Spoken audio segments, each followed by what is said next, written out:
yeah.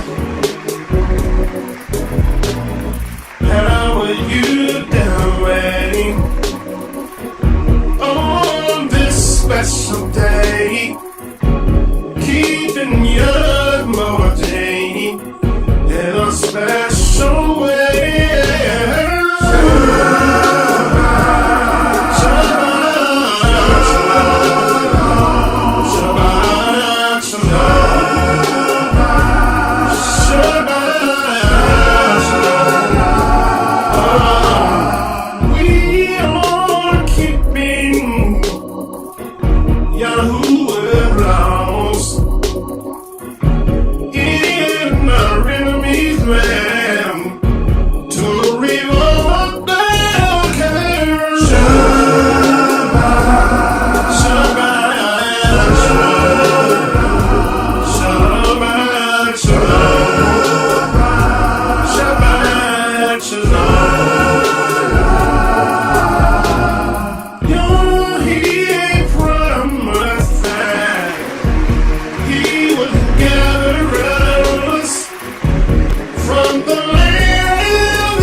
forth out of the land of Mizraim.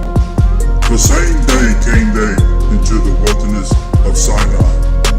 For they were departed from Rephidim, and were come to the desert of Sinai, and had pitched in the wilderness, and there Yasharel camped before the mountain.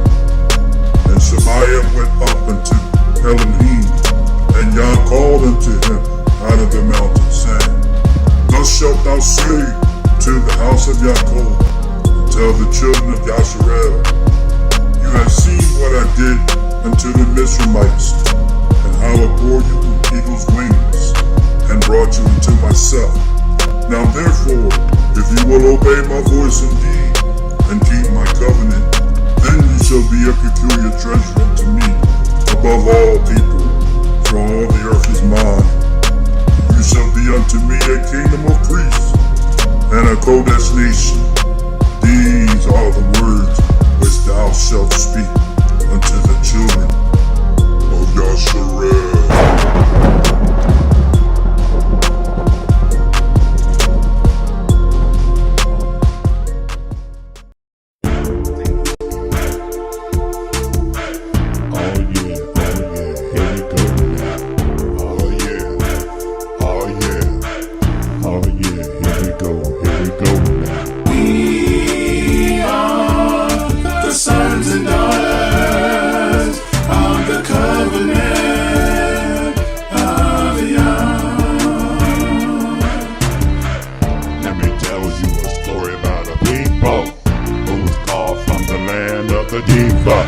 Yah promised he would give us a kingdom.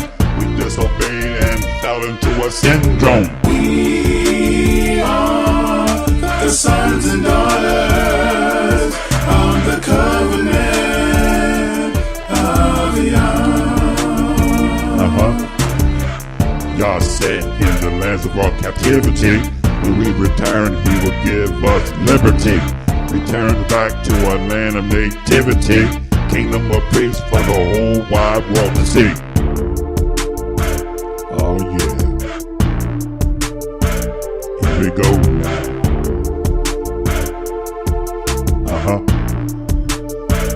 Here we go now. We are the sons and daughters of the covenant of Yah.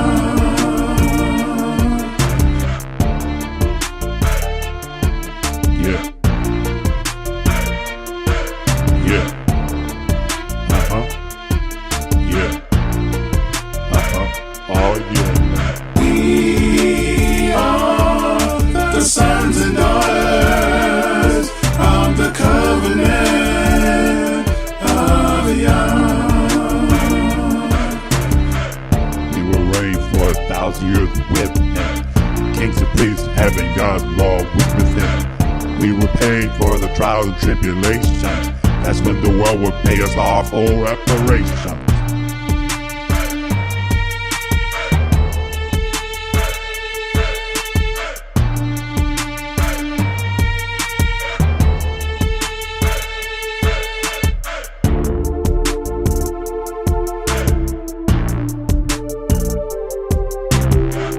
Reparations,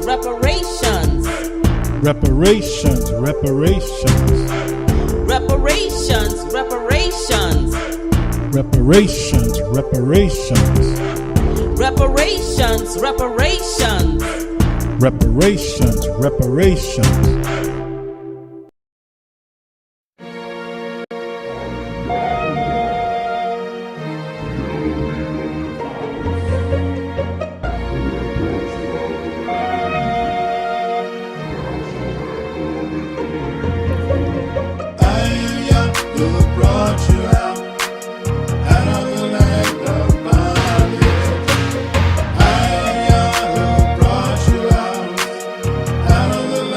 Of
when the children of Yasharel were gone forth out of the land of Mizraim.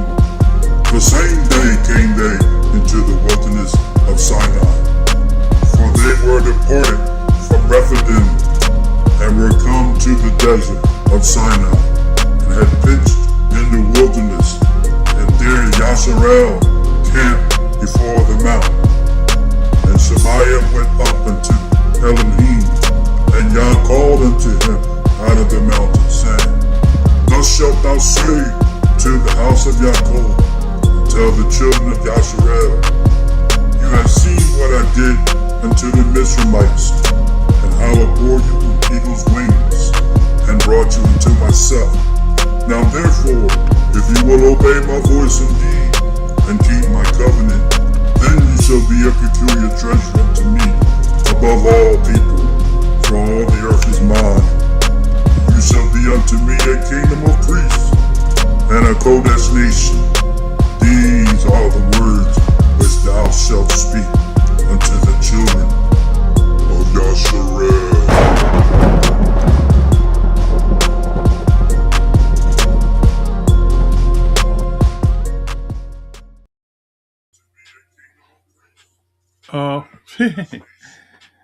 Hold on a second.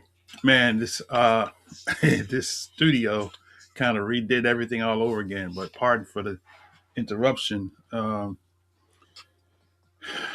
So how's everybody doing today? Praise God for another day, to Shabbat, to come in and to be able to be before you, the people, sons and daughters of the covenant of Yah. Before we get started, we're going to do I was just kind of meditating what I was going to navigate for today's lesson on yesterday's, being that we had extended days off. So I said I'm gonna go ahead and get started with the Black History series. We're already in the first Gregorian month, and we generally start Black History. Most people dedicate the month of February, this second Gregorian month. So I said, let me just go ahead and do something different. Let's go ahead and get started. Start a month early, give people. So we're going to cover a lot of information today. But before we get started with that, I want to say that, let me get my chat going here so I can see. I don't have my chat going.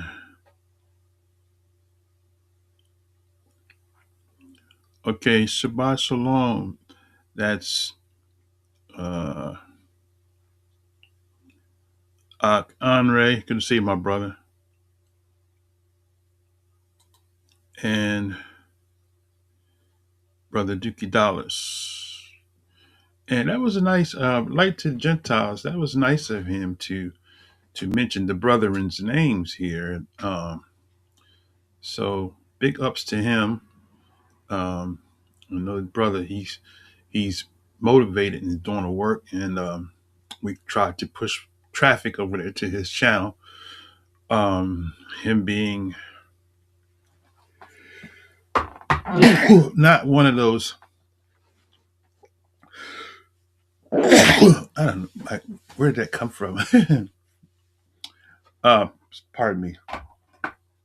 Not being a part of the hype, teaching false doctrine, but just teaching the truth. And sometimes the algorithms want to try to block people. This channels like our channel that's actually teaching the truth, and we go all the way in and attack the truth from every angle. So we don't get no. And incidentally, I was it was the night before January 1st. I said I'm gonna go online. I'm gonna see Shabbat Shalom, Tresky. You and Cynthia talk Cynthia. We said Shabbat Shalom. I know you guys got some good weather down there in Jacksonville. We a little cold up here. We in the 30s. It's reasonably um, is reasonable. Coach Sherry, Shabbat Shalom to you, my sister. Good to see you. As a matter of fact, you know what? Let's do this here. Since I got the studio set up, we can put people's posts on the screen. Okay, so that's Andre there, King, the name I can't say, and Brother Dallas is here. Brother Dallas, and let's see, you got Brother Dallas, and then we got my main man, Atreski, my brother in the covenant, and my brother in the other covenant. Where's my hat at? I don't have one near me.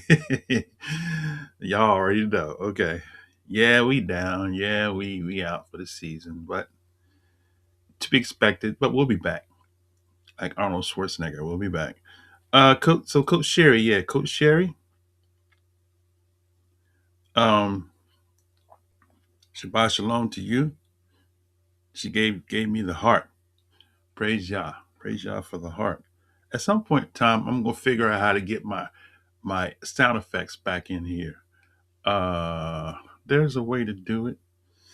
I just haven't figured it out yet. So y'all gonna have to imagine the sound effects. I could push. You know what I could do? I got two. I got two stream decks. I could plug the other one in. Maybe I'll play with it. See how I can get my sound. I miss my sound effects. Um, brother, Lamar. Good to see you, my brother. Good to see you. Been missing seeing you online. I know you probably been listening on the side, but yeah, welcoming the power of Yah. That's right. Um, Hallelujah is right. Um, we got Eliot Stone here. Eliot Stone, Shabbat Shalom to my brother, and Shabbat to your family, your household. Uh, I know y'all got good weather there in Vegas. Wait till I'm done with these bills. I might make me a winter home somewhere. Anybody want to take me in for the winter in those warm climates? See, I can't do my sound effects. Um, and Shabbat Shalom is Terry. He's in the cold territory like me, so he's probably Terry. You probably colder than me. You up there up there north of me? I'm not gonna tell the people where you're from unless you want to tell it. But you up colder than where I'm at. I was looking at the thing, the map this morning. It was saying that people that live up in the New York area, north of me, this morning felt like it was 12 degrees. I said, "Oh, I ain't gonna complain then." I won't complain. All right. Now back to what I was saying. Okay. And I greet you. If you come in, if you want to see your name in the lights, just come in and say something. I'll put your name in the lights. If you got a question or comment, put your name in the lights. If you want to come online and show your face, here, click this link here. And with this, we can bring you in. All right. All right. So Terry said Jersey. Okay. So he's telling his business. Okay. All right. Okay. Now, with that said, I was watching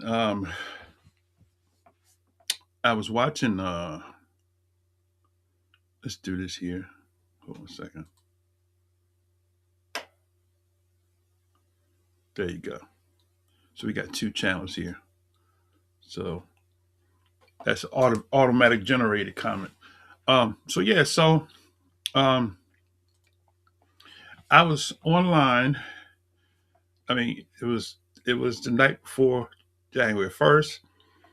And I said, I'm going to go online to see if any Hebrew Israelites is online enlightening the people about Janus Day. So, to my surprise, a big channel, one of the popular Hebrew Israelite information channels, was on live. And the title of the live was Watch Night Service. And I was like, okay, well, maybe he's going to go ahead and enlighten the multiplicity of viewers about the history of Watch Night, right? So to my surprise, he was actually bringing in the new year,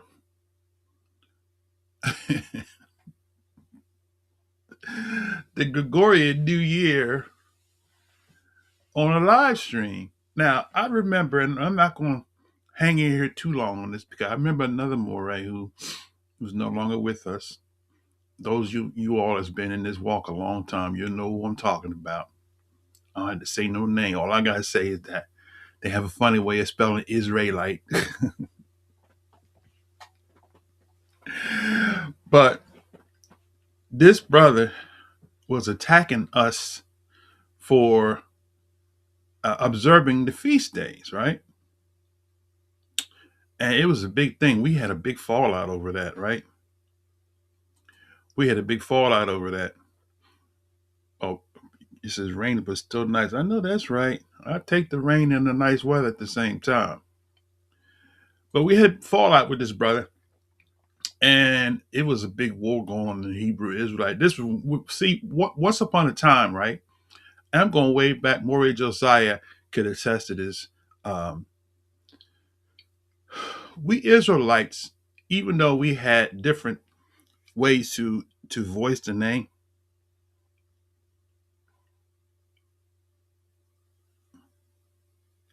Aliyah bringing rain to the desert.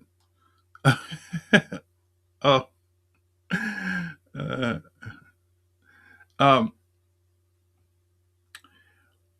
although we had different way we pronounce the names different. Some people say Yahweh, some people said uh, Yahweh, some people said Yahuwah, some people said Yehovah. I mean, we had different, but we all kind of like back during those days. I'm talking about like early 2000, like Y2K, maybe 1999, somewhere way back then. We all, if we could go to a congregation and this congregation say Yahweh, this congregation say Yahoo, but we wasn't in battle with each other over that, right?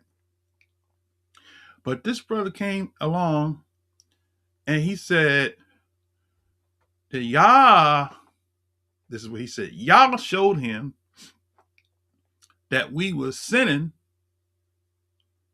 by keeping the feast days outside of Jerusalem. And that was a big war. From that time, that's when we started fighting, and then we didn't really fight too much over the names right now. We've all graduated. Some people left from saying Yahweh to say Yahuwah. Um, and um, but the point I'm making is this here. That brother, right? He cut out the Most High's feast days. And it was, I'll never forget, it was New Year's Eve. He was online streaming. Let's pray for y'all to bless us for the new year. And I'm like, huh? Wait a minute. How is it that you're going to eliminate the Most High's feast days, but you're going to celebrate the days that have been imposed upon us by the colonizers? Right? And people say, well, I'm in America, so I celebrate the days that America gave us, right? America gave you slavery. Did you celebrate that? Shut up and dribble. All right. So, so this brother had a live stream, and I was shocked. I was like, wow. I had a flashback. I said, wow, that reminded me of when this other brother had a big organization did the same thing, right? So, right, exactly. Bro, Terry said, Hasatan showed him that trash, right? Yeah.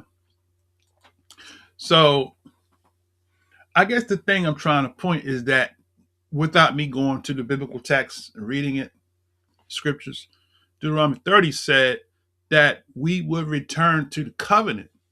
So when we are embracing all of that stuff that the colonizers gave us, it's showing that we have not accepted the punishment. Leviticus 26 says, if we accept the punishment, right? Accepting the punishment means that we acknowledge that we've been wrong, that we have embraced these pagan festivities by our colonizers and our ancestors embraced it, and so we continue to religiously participate in the ways of the heathens. And we want to bring the Most High in the mix of that. You better go to 2 Kings chapter 17, where he showed you that the Most High took the children of Israel out of the land and brought another people in there, and they served their deity and they served Yah. So when you're participating with Janus Day, celebrating the two-headed deity, the God of looking forward and looking backwards, you're mixing worship, the Most High's day, with pagan festivity. Am I right? Am I right? So that was disappointing in me when I saw that. I was like, wow. I said, is this what we're doing now? We're using the ways of the heathens to build our movement, to build our base, right? That's why I had problem with people like Omar Tabo, right? All these people that utilize the Hebraic culture to build their movement, right? You got to choose who you're going to serve this day. Are you going to serve Yah or are you going to serve Baal? You know, we graduating to calling the Most High Lord and all of that, and we fine with it, knowing that the Lord was a substitution. But we cool with that, right? We're showing the Most High that we have not accepted the punishment. We want to serve Yah at our convenience. Well, what could be wrong with saying Jesus? What could be wrong with saying the Lord? We speak English. That's showing that you have not accepted the punishment. And it's because of that type of attitude that our captivity is prolonged. What you bring to the table, brother? All right. So with that said, now we're going to the title of the lesson today is called the Luke 21:24 Amplified, right? Now we're going to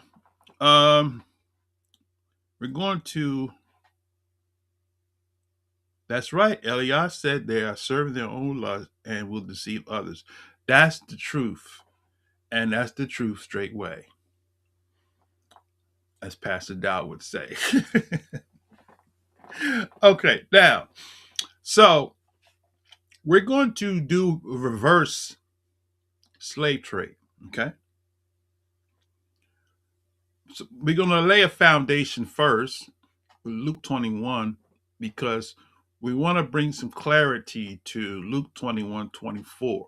Now, listen, I don't have a problem with anybody viewing this channel and taking what we share and incorporating that in their lesson, right? But one thing I will say, and this is for sure, I've always been Ruach led. I seek the Most High to get knowledge and comprehension of the book because that's how I was brought into the truth. I didn't go to a Hebrew school where somebody taught me I was an Israelite, right? What I got seeking the Most High, straight up, and comparing those to other people that was already in the walk. And I said, oh man, Most High is giving me stuff that, so whenever I share things, it's things that the Most High revealed to me, right? Apart from any other outside source. Okay. Outside sources, as I said, are confirmations, right? So I've never heard nobody using Luke 21:24 until the Most High gave it to us to share. And we've been using Luke 21:24 when I was younger and had hair on my head. Let me see. Y'all messy today. Look at it. I spelled it Jesus. They hate that. Jesus. He said, Elias Stone said, I like counterfeit Messiah. Yeah. Talk about making people angry. Right. But see, that's the thing, Elias Stone. We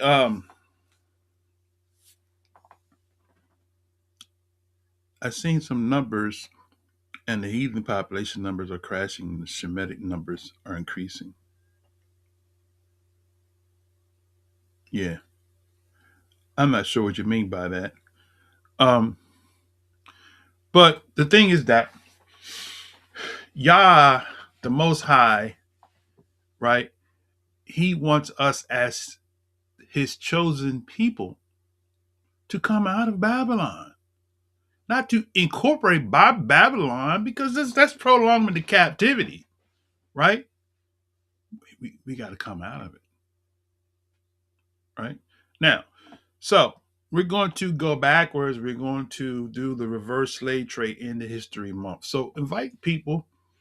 Once again, we repetitiously we say that, but when you like the video, it's supposed to help to get the video to where it will be recommended to other people so we can reach out to people. Okay, we know we're shadow banned, but um the more people like and share, the more it will override the shadow ban until maybe one day it will just release um the blockage.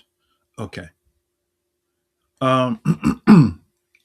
So we're going to go the reverse slave trade. This is actually going in the reverse order, but we're going to lay the foundation. So we're going to start with Luke 21:24. That's why I said the Most High gave me that, Luke 21:24, right? Okay. Now, how can I do this here? I want to share this screen here. Let's see. Share screen. Window. Oh, here we go, right here. There we go. I got it. I think I got it now. Okay. All right. There we go. So now we're going to start right here, Luke 21:24. It says, and they shall fall, right? And they shall fall by the edge of the sword and shall be led away captive into all nations, and Jerusalem shall be trodden down of the Gentiles until the Gentiles be fulfilled. Now,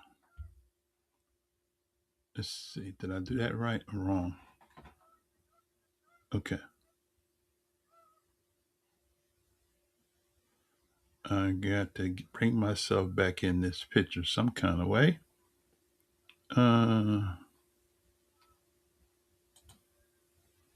Okay, I'm there. Now, how do I go back to the full screen? If I do this here? Okay, there we go. I gotta play with y'all.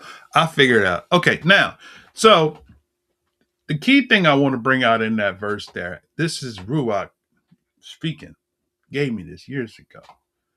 The they, right? When people try to say, oh, Deuteronomy 28 and Genesis, where he said that they shall um, uh, know of a surety that your seed shall be a stranger in the land that's not theirs, right? So all those previous passages that happened prior to the Messianic coming in the flesh, and Yahshua HaMashiach, right? The theologians say, oh, that happened already. So Mosai said, you know what? Let me show you something here, young brother. The Messiah came after the Babylonian captivity, and he had this to say. So how do they explain that? Okay. How do they explain what the Messiah said in the red? That they shall fall, right? The word for fall, let me see if I can do this here. If I can go back in here. They shall fall. The word for fall is the word pipto in Greek, which means it says they shall fall through the idea of alighting, right? To come down on. So what happened there, brothers and sisters? Okay. The oppressors, right, came down on the Israelites, right? Now I had a picture. Maybe I'll dig it out and I'll show it on the screen next Shabbat, where they actually showed the Romans with their foots on Negroes. It was a magazine. I said, what are they trying to tell us here? This was back in the early 2000s. Yeah. So they came down. The text says that they shall lighten or fall. They shall come down on the people. And the way they are going to do it is, he said, by the edge of the sword, right? So that word edge is the word, the mouth, right? Now here, check this out. This is deep. Y'all got to get this here, right? Let me bring it back on the screen. Okay. So the word for edge is the word stoma, which means, it says the mouth, as if a gash in the face. By implication, language, right? And its relations, it says opening in the earth, right? Specifically, the front or edge of a weapon. Now, are y'all ready for this? Okay. So, the Most High in Deuteronomy said, I will bring a nation upon thee from far, right? As swift as the eagle flies, a nation, watch this now, whose language you will not understand, huh? Isn't that what it said? Let's pull it out. Let's bring it out. Okay. Let's go to Deuteronomy, right? A tongue. Let me see. I want to make sure I say it right now, because I want nobody to say, brother, you butchered that verse. Okay, so let's do it. Deuteronomy 28, and it's 40. It's 49. Yah shall bring a nation, right, against thee from far. So what's this word far? Okay. Far is many from, and 75 remote. It says precious adverbially remote, right? Okay. Yah shall bring a nation against thee from far. Then he said from the end, right? That is the extremity.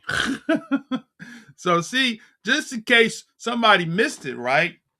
When the Most High said extremity, right, from far, that from far means that the Most High is going to bring a nation from the extreme parts of the world. Now, doggone it, they want to try to tell us that it was Rome. Rome is not extreme.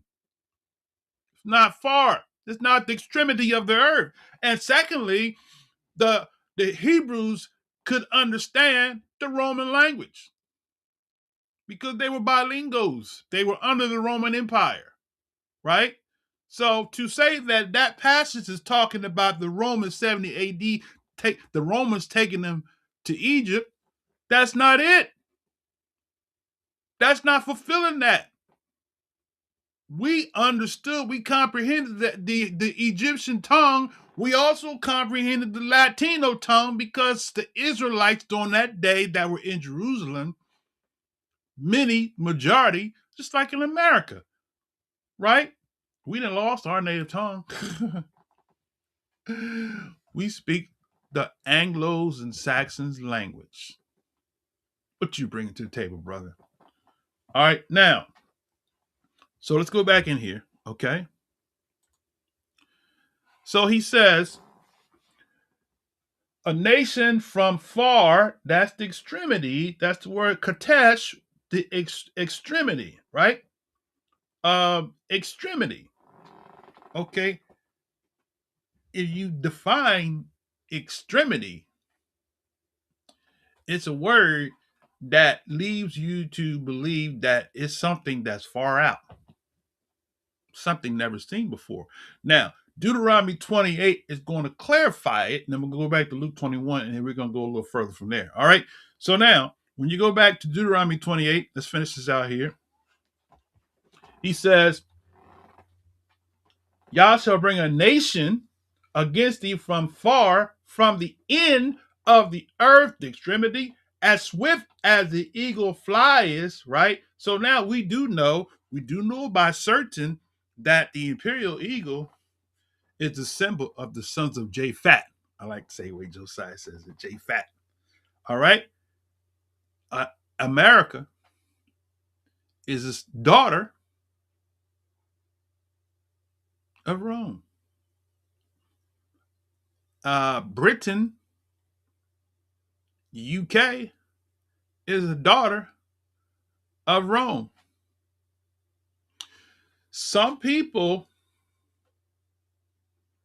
as Gates of Huda, well, that's just she be on it. Britain, I think, how does she say it was the fourth right or third right or second right? Wait a minute. One of the rights. Okay.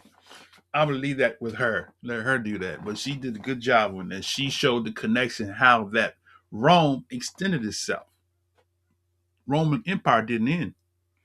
So when you have the third right, I think it was. Somebody help me if y'all seen her lesson on that, right? But then America is extension of that. So America is the new right of the Roman rule. It's the extension of the sons of Japhet, right? I need a hand clap right there. Okay. All right. So with that said, let's go. Back to Deuteronomy 28. Okay. So now he says, as far as from the end of the earth, as swift as the eagle fly, a nation whose tongue, there it is, a nation whose tongue or whose language, right? Whose language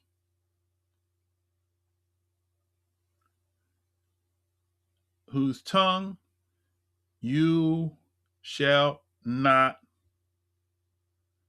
understand. How about that? How about that? So Luke 21:24 is detailing Deuteronomy. So that's how we know that Deuteronomy is the all of the 5 slave trade, which we're going to talk about today, is a fulfillment of Luke 21:24, because each one of those nations that took us into captivity, we didn't know their language. Am I right? Now, let's go back to Luke 21:24. So as we see now Luke 21:24 says that word, they shall fall by the edge of the sword, right? And shall be led away captive, right? 39:56, into all, right? nations, right? Now, these nations that we was taken into captivity to at the time of this prophecy, only one of them was established. That was Rome. So when you go into Daniel's prophecy, right, in Daniel chapter 9, right, I want to bring something in this picture here because let me do this here right quick because this just came through my mind here.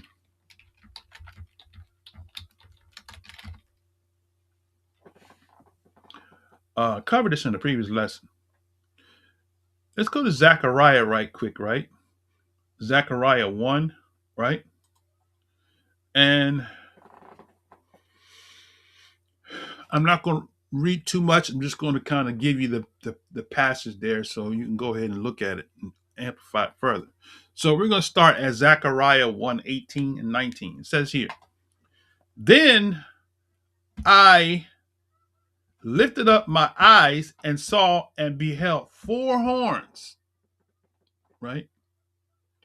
And I said unto the angel that talked with me, what be these? And he answered me, these are the horns which have scattered, watch this now, Judah, right? Look at that. Judah, Israel, and Jerusalem. Boom, right? Those are the horns that scattered Judah, right? Israel, and Jerusalem, right? So now we used to say that only Judah was led captive all nations. That's not true. That's not true.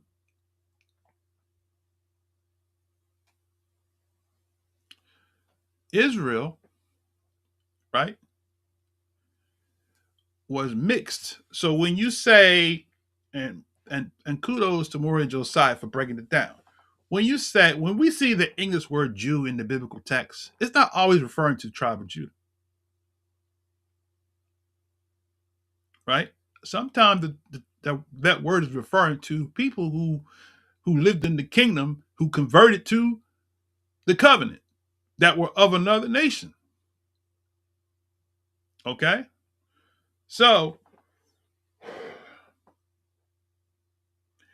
included in the dispersing of the physical seed Israel were also people who were converted that were of another nation that became under the nation of the southern kingdom, Yehuda.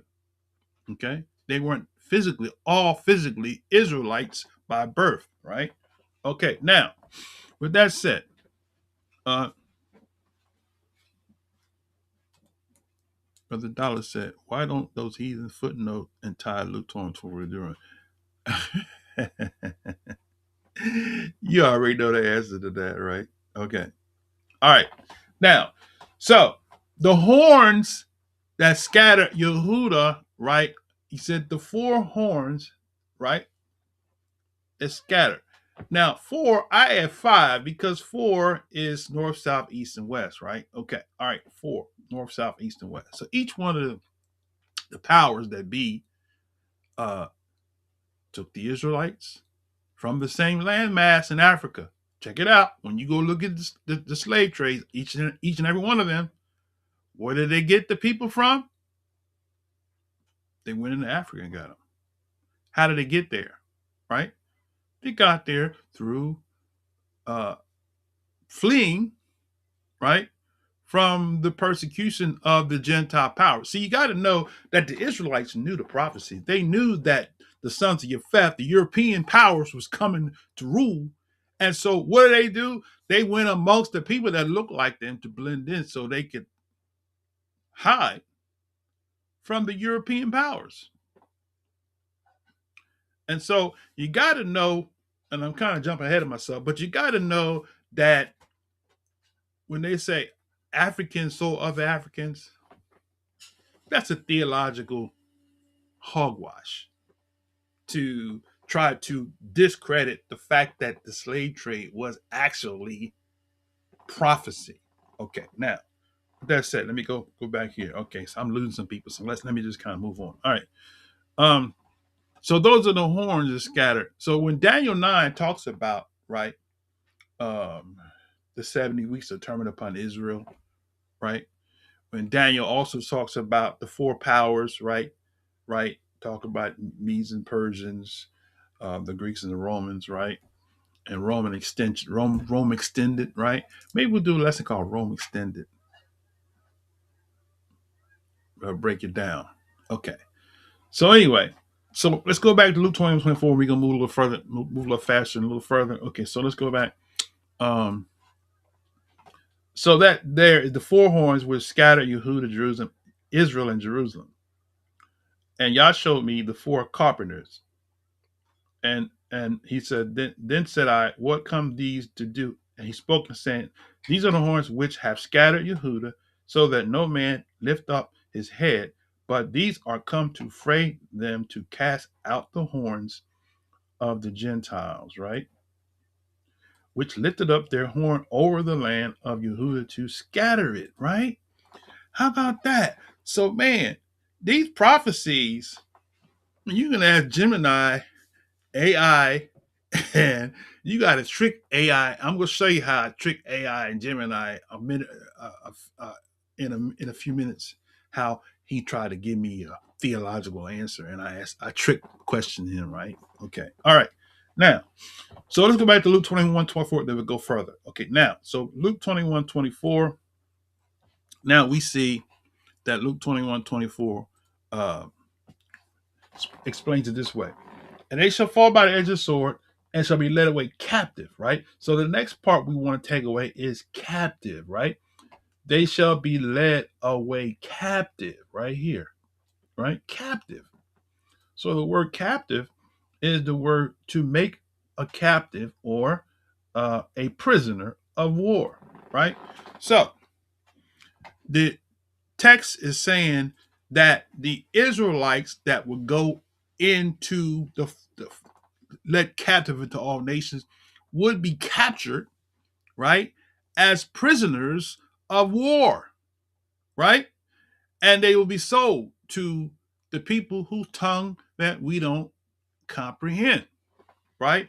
So the Europeans, don't you fool yourself, like my dad used to say, to think that the Europeans went all up in Africa looking for people and taking a cap. They didn't do it that way, right? And we're going to show you Google Gemini acknowledges that they couldn't survive. They maintained along the coast because they couldn't go inland because they would have not survived during those days. Okay. Right. So let's go back here. All right. So, and he said, and Jerusalem shall be trodden down of the Gentiles until the times of the Gentiles be fulfilled. So they shall be led captive, captured, taken as captives where they go. Right? Deuteronomy talks about all that. You're going to flee,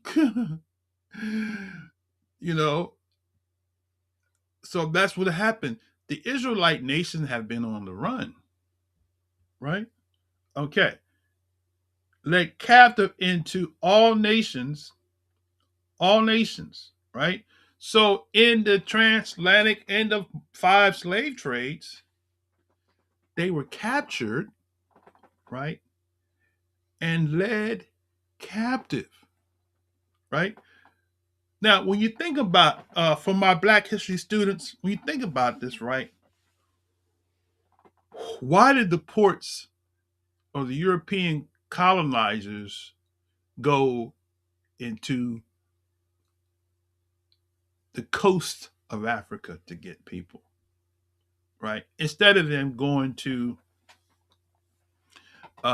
other, let me see if I can do this here. Can I do this here? Let me see. Hold on a second. I want to show you this map. Let's see. Will this work for me? Let me see.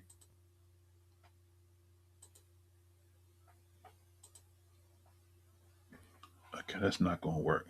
I'm going to have to do something different. Let's see. Well, I want to do this here. Let's see.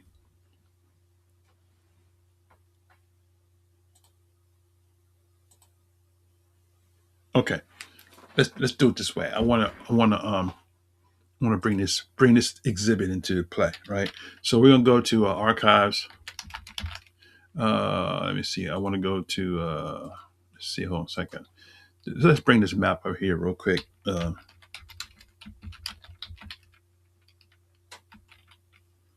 Okay, here we go. Let's do this here, and then I'll bring this in. So, is it this one? Okay, it's this one here, I believe. Okay, now let's add this. Let's add this to the rotation here.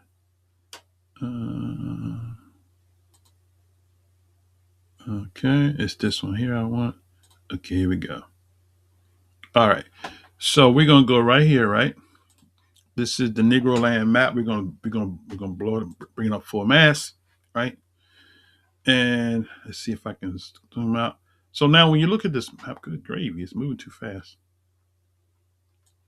Okay.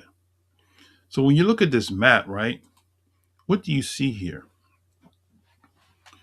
First, I want to say the Israelite nations, when they were fleeing from the oppressors, they went from North Africa to the Saharan because as the oppressors found them or knew where they were, it was easy for them to get to the area near the sea.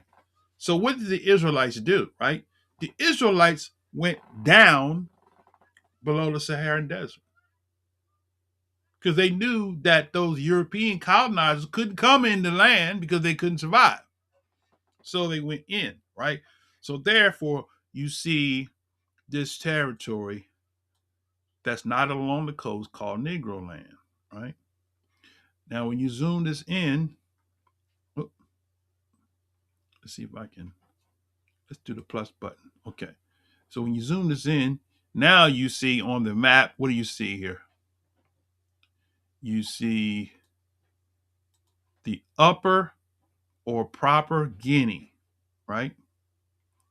Now here you got the coast, right? Right? So here is where they took us from, right? This is called Upper or Proper Guinea, right? Now, the powers that be want you to think that that's just a coincidence that they have the kingdom of Judah. Oh, they just put that there.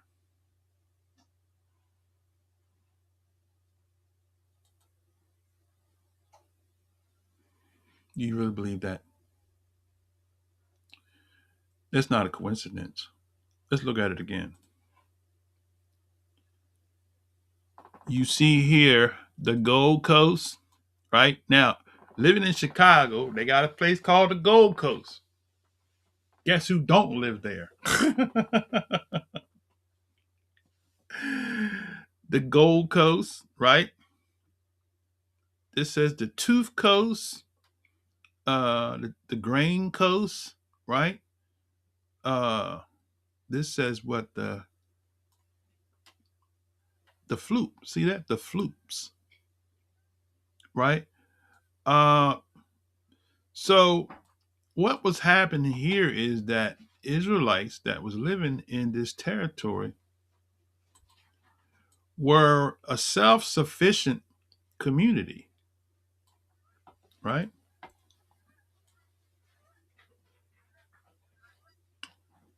So right here is where you see it says here, the kingdom of Judah or Weda, slave coast, Weda E or Judah, right? Okay. So the point I want to reiterate in this map is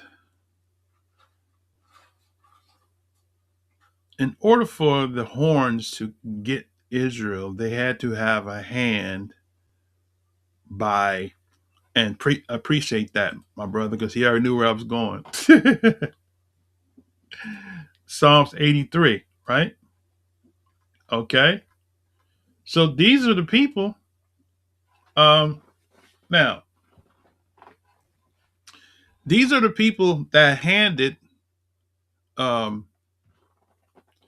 that handed the Israelites to the.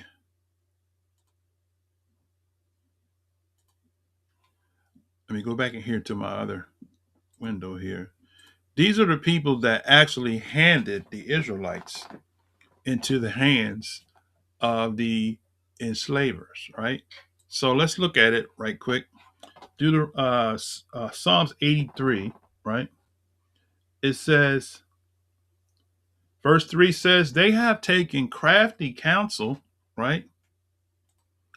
They have taken crafty counsel against thy people and consulted against thy hidden ones. Consultation. So, who were the ones that was doing the consultation, right? It was the people that lived in the land Al Kebulon. That's what Leo Africanus called it. That were cousins, right?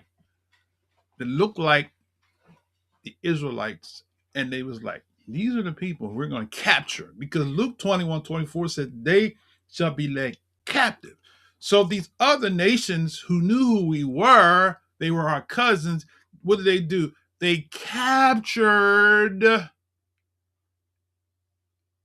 and sold us. I'm going to show you in the biblical text the same thing, right? Okay. So he said that they have done what? Let's go back in here. Psalm 83. They have taken crafty counsel against thy people and have consulted against thy hidden ones, right? They have said, come. So now, interesting, right? You got to ask the question here. Why does it say that they're hidden, right? They were hiding. You know, theologians want to try to make that be some mystical thing. Israelites went in the black land to hide from the European colonizers. So why would you hide in Europe if you don't look like the Europeans? Right? The Hebrew Israelites never looked like the Europeans. This is not an attack against European people, but this is a reality of truth. Right? The father of the nation, Abraham's mother, was a Negro. Her name was she was the daughter of Carnebo. I'm trying to remember her name. It come back, but if you go to the Book of Jubilee, you tell you the name, right? She was a Cushite. So Abraham's mother was a black woman, an African woman, Afro-Edenic woman. Okay, so why is it when you follow the story, why is it that they always go into Africa when oppression comes, when the colonizers come? Even the Messiah fled to Egypt, right? Because they could hide from the sons of Japhet. Now, here it says, let's go back to Psalms 83. It says, they have taken crafty counsel against thy people and have consulted against the hidden ones. And they have said, come, let us cut them off from being a nation, right? So think about it. This is powerful, right? How did they consult to cut the Negroes who happen to be the biblical Israelites off from being a nation? By dividing them and leading them captive into all nations so that they cannot have a power structure in place. Am I right? So the oppressors, the colonizers, worked with our cousins. Let's go back into it. All right. It says the tabernacles of Edom, right? The Edomites. That's why That's why this teaching that Esau is the so-called white man makes no sense at all.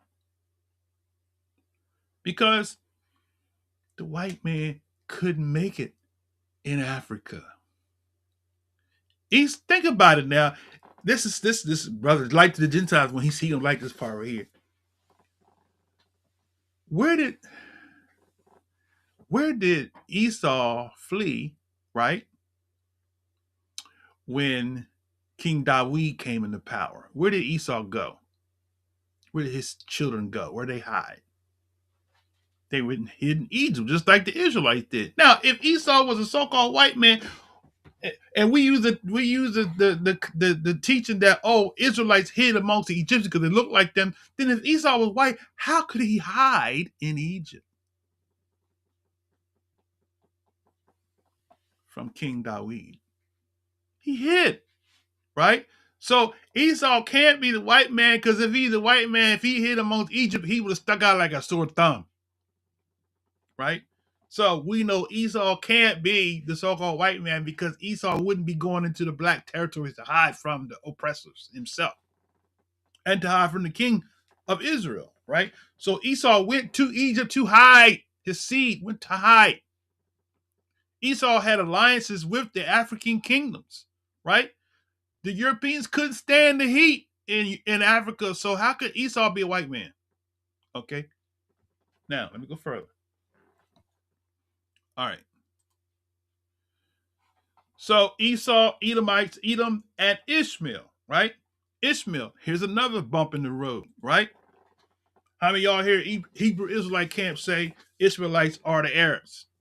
And they talking about those Middle Eastern olive skinned looking Arabs. No. Some of them may be connected, but we'll do a series on Arabs in the future. I know definitely it's going to be in my book. Okay, so they're not Ishmael.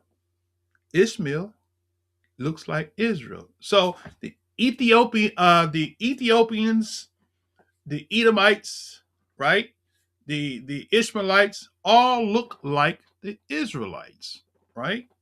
So now let's go back into Psalms 83. All right. So Ishmael, Moab. So Moab is your Moors, right? Now, Moors are black, right? Moors, incidentally, they were one of the ones that sold the black Portugal Israelites out to the Spanish. Many of us embrace that we come from Moor or Moab. You got Moor Science in New York. Malik York? Okay. Let's go back. All right. So we got Ishmael, we got Edom, right? We got Moab, and now we got the Hagarenes, right? They are descendants, because Hagar was the concubine of Abraham, and Hagar had, after she was sent away, um, she had other children. I read that somewhere in a Arabic book somewhere that Hagar had. That's what the Hagarenes is. Uh, because Hagar's son Ishmael would be a Hebrew, right? So she had other sons and other children, right? When Abraham sent her away, right? So those would be your Hagarenes. So they would be kind of like on the maternal side cousins, right? Okay, all right. Let's go back. So then you have the Hagarenes, and you have Gebel, right? Ammon, Amalek, and the Philistines with the inhabitants of Tyre, right? So now we covered in the previous lesson, we showed you that those people became partners with Esau, especially Tyre, right? Some of them were mixed. They were Arabs. They were a mixture of Hebrew uh, stock and of the African stock, right? Phoenicians, um,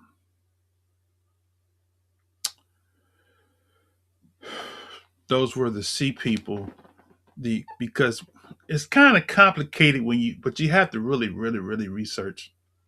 Sea peoples is not just talking about sons of Japheth, because that was the melting pot, if you will. Okay, so you had some that were a mixture of Hamite and Shemite, right?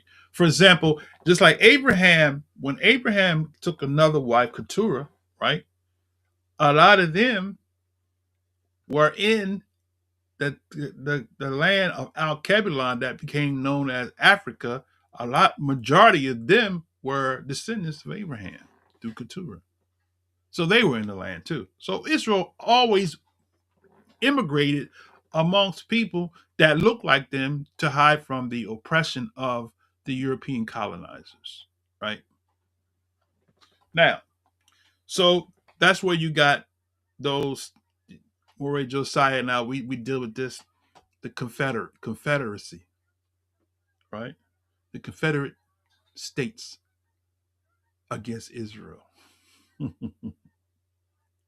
Okay? Now, so we have to comprehend that. Let me see if I can come out of this over here. Got a screen. Okay.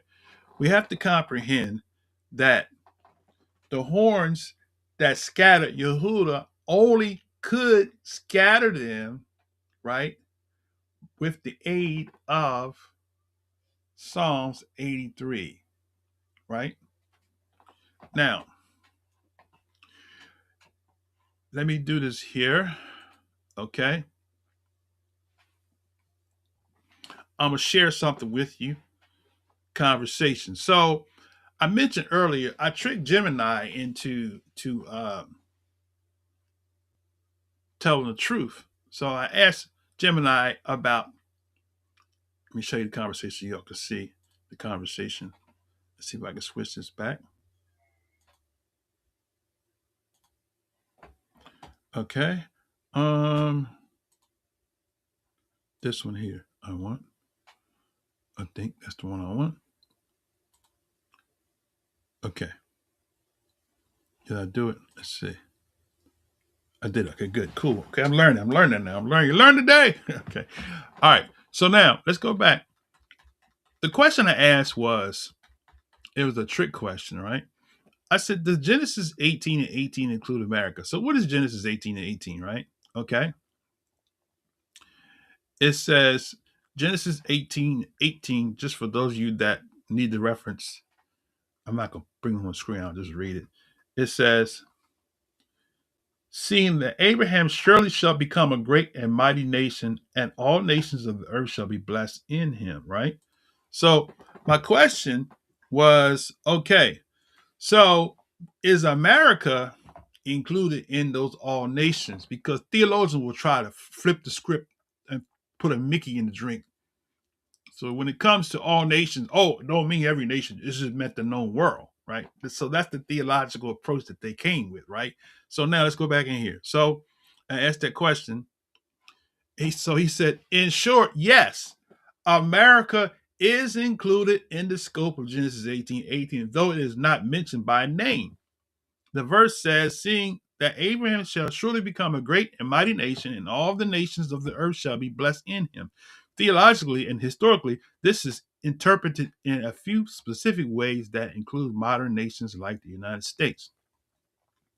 So it goes on to say, the universal interpretation, the phrase used Hebrew for all nations of the earth is kul goyim haaretz. Kul means all, goyim means Gentile or nations, and haaretz means the earth, the world. From the biblical perspective, this is universal promise. It doesn't just refer to nations that existed 4,000 years ago, but to every nation entity that will ever exist on the planet. As a modern nation state, America falls under the all nations umbrella. Okay, so y'all see where I'm going with this. I was setting him up. I want to see if he's gonna be truthful. So, or feed me hogwash from the 1948ers who generally are controlling what's being fed, right? So now let's look further what he said here. So he says the spiritual fulfillment, the Messiah, most Christian theologians interpret this blessing as being fulfilled through Jesus Christ, who was a biological descendant of Abraham. The New Testament, specifically Galatians 3:8, that's what they do. He's right. And in his view, the blessing isn't political or geographic. It is invitation for people from every nation, including Americas, to enter into a relationship with God through faith, right? 3, the ethical, the way of the Lord. The very next verse, Genesis 18:19, explains why God is doing this so that Abraham's descendants would keep the way of the Lord by doing what is right and just. Many scholars argue that this verse sets a standard for all nations in American context. Many of countries' founding principles regarding justice and righteousness were historically influenced by the Judeo-Christian ethics. Therefore, America is seen as a participant in the blessing by adopting these values and as a recipient of the promises through its people. How about that for an answer? So now, watch this now. So I'm going to flip the script because he included America in all. So now, let's go down. Let me bring it back on the screen here. Y'all got to stay with me now. Y'all, we're going to learn today. All right. So I said, my question said, he said, would you like to explore other New Testament passages like Galatians, Romans, to connect this specific promise to the people living today? I said, okay. I just disregarded answering that because I'll come back to that later, right? I can ask that question again. I said, does Joel 3:2 include America, right? Now, what is Joel 3:2? So you're going to break it down. Okay. Joel 3:2 verse says, I will also gather all nations and bring them down to the valley of Jehoshaphat and will plead with them there for my people and for my heritage Israel. He said, whether this includes America depends on whether you view the passage through a historical, theological, or prophetic lens. Right. Watch this down. He says the prophetic lens. Most modern biblical scholars and students of prophecy view Joel 3 as a description of the day of the Lord, a final global judgment. All nations in this context, all nations is interpreted literally. In the United States, is if the United States is still an active nation during this future event, it will be included among those gathered for judgment. Okay, so he's right there, right? He's right there. All right. All right. Shalom to you, my brother. Smitty, good to see you, my brother. The criteria, he says, the verse specifies that God judges the nations based on how they treated his people. Okay, all right, we doing something here. And his land, Israel, prophetic commentators often warn that any American policy involving a dividing of the land, such as supporting a two-state solution, look, he's going political, could put the U.S. under a specific judgment mentioned in Joel 3:2. How about that, right? Now, so you can see the craftiness here of that answer. He's connecting the 48ers, right, to this his answer. Call it theological lens. Let's continue. All right. Okay. So he says the theologians. Let me see. Did I read that part?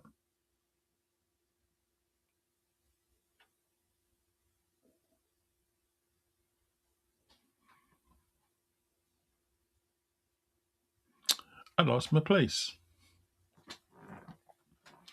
Where was I here? Let's see. Local school of all nations. Okay, let me. I think I went past it. Okay, all right. Let's start right here. Historical lens. I may have read this already, but if I did, please pardon me. Okay. Historical lens. Some academic scholars argue that Joel was writing specifically about nations surrounding Israel at the time, 4th and 5th century. That's the answer right there, right? That's the one. He's trying to go with the historical lens. Local scope. In this view, all nations refer to regional powers that had oppressed Judah, such as Babylon, Tyre, Sidon, and Philistia, later mentioned in verse 4. America's status. Since America did not exist as a nation during the biblical era, it is not part of the original historical context of this message. Theological lens. Theologians often look at Joel 3 and 2 as a case law for how God interacts with all governments through history. Okay, I did read that part. The principle is that no nation, including the United States, is exempt from God's justice. Moral standard. This view suggests that America is included in the sense that God holds every superpower accountable for its treatment of the vulnerable and the stance towards the heritage of God. Okay. So he says why it matters. In modern America, discourse Joel 3 and 2 is one of the most frequent cited verses by the advocating for strong U.S.-Israel relations. The warning that God will judge those who have divided up my land is often used as a religious argument against America's diplomatic pressure on Israel regarding territorial borders. He says, would you like to see how this verse compares to Zechariah 14, which also describes the gathering of all nations against Jerusalem? Maybe later, but not now. Okay. So I said, now as I said, in the biblical context, when does all nations not include America? So you got to see. Now, I'm forcing him to answer the question because I have an agenda. I'm going somewhere, right? So because he's trying to lead me down a road that I'm not trying to go down because he's giving me some watered down theological approach. I'm asking from a logical perspective as pertaining to the biblical text. So let's go back in here. All right. So now he says, in a biblical context, the phrase all nations does not include America in two specified instances: historical intent and regional context. While modern theology often applies to all nations, all nations universally to include the entire globe today, looking at the Bible through a historical critical lens reveals where this scope was more limited. The known world. There you go. So that's the thing they want to do, right? And some Israelite can't do that, right? The known world. For Yah so loved the Israelite world. Y'all heard that before. Okay, anyway. So the known world. In the New Testament, the Greek word often used for the world is oikoumene, which literally refers to the inhabited or civilized world known as to the writers. Okay, he gives Luke 2:1. I'm not going to read that there. All right, Shabbat Shalom to you, my brother. Sons of Yaakov. Good to see you, my brother. All right. Okay, now let's go back in here. He says, the table of nations, Genesis 10. In the Old Testament, the nations are often defined by the table of nations in Genesis 10, which lists the descendants of Noah's sons, Shem, Ham, and Japheth. The scope. This list identifies roughly 70 nations located in the Middle East, North Africa, and Southern Europe. While America is excluded, the biblical authors were documenting the lineage of the people they interacted with from the geological perspective. All nations refer to the specific family groups that originated in Near East.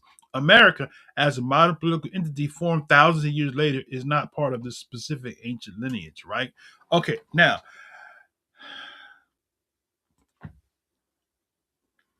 I don't want to go a particular route with him with that. I could go on because me and Gemini, we have a relationship. He'll tell me, I'll say something, and then he'll come back and say, you know what, you're right, you're correct. We had that kind of relationship. But let me go back. Okay, so now what he's trying to tell us is that all nations doesn't always refer to the nation that live today. But the thing that sticks out of my mind is the people that are in this part of the world are part of those sons. So all nations would include those people and the lands where they went. So the judgment of the nations, right, is dealing with those sons. Okay, he's not going to detail that. I could trick him into answering it right, but I'm not going to do that. So I'm gonna go a little further, right? Because I'm going somewhere with this. Okay, now he says immediate historical judgment. Many prophecies in the book, like Isaiah, Jeremiah, Ezekiel, contain oracles against the nations.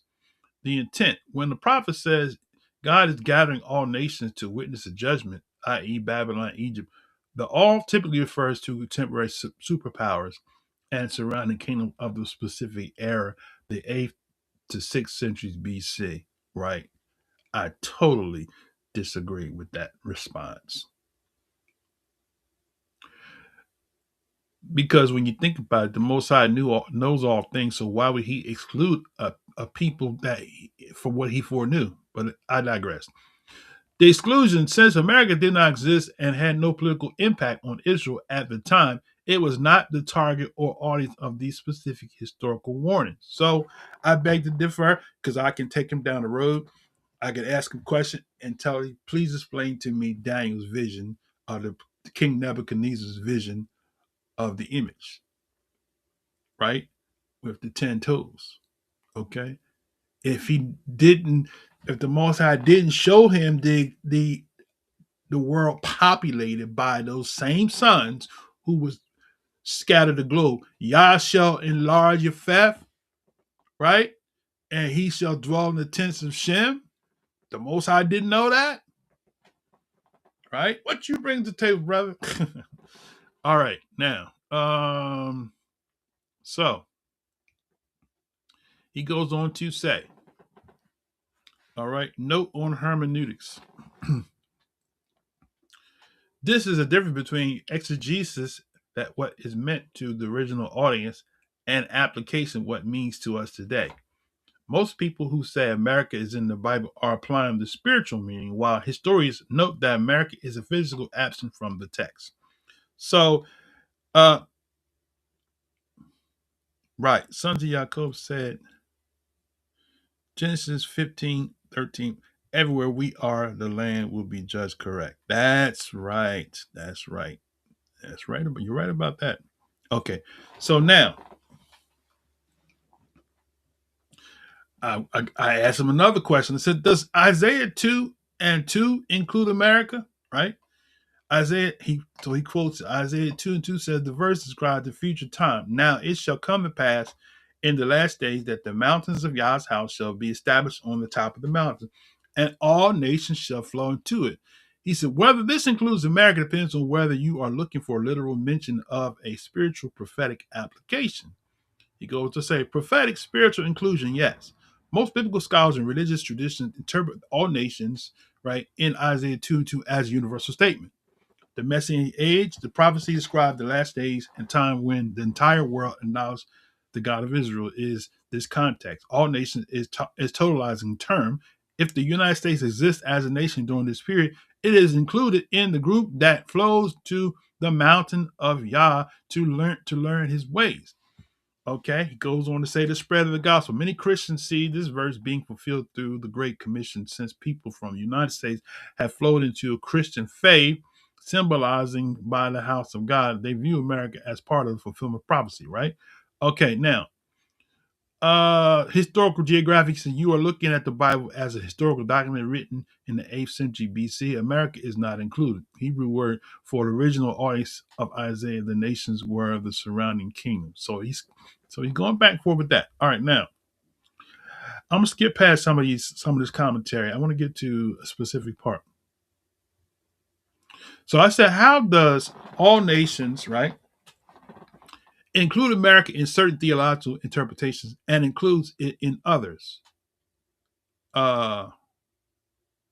Isn't that bias? So he says, that is an insightful question. Whether all nations includes America often depends on the hermeneutical, the method of interpretation used, right? What might seem to be bias is often difference in whether a reader sees the Bible as a historical map, the past, or a spiritual roadmap for the future. Historical critical view. The method focuses on exegesis, what the text meant to the original author of audience, right? Why it's necessary, the view prioritize historical integrity, right? So the universal theological view, including America, this mention focuses on application, the timeless principles of the text. Logic, if God is the creator of the entire planet, his promises and warnings must eventually apply to everyone, regardless of when their specific country was founded. Why it can feel like bias? Critics argue this view is Mary-centric, where readers assume the United States must be a central character in God's story because it is currently a superpower. Okay.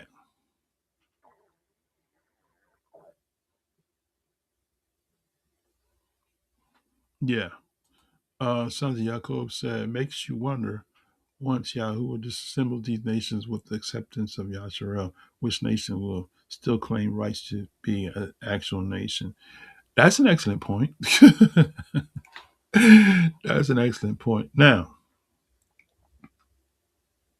so he goes on to say that, right? Okay, now, um, I'm going to. So I open up a different conversation after that one. Um,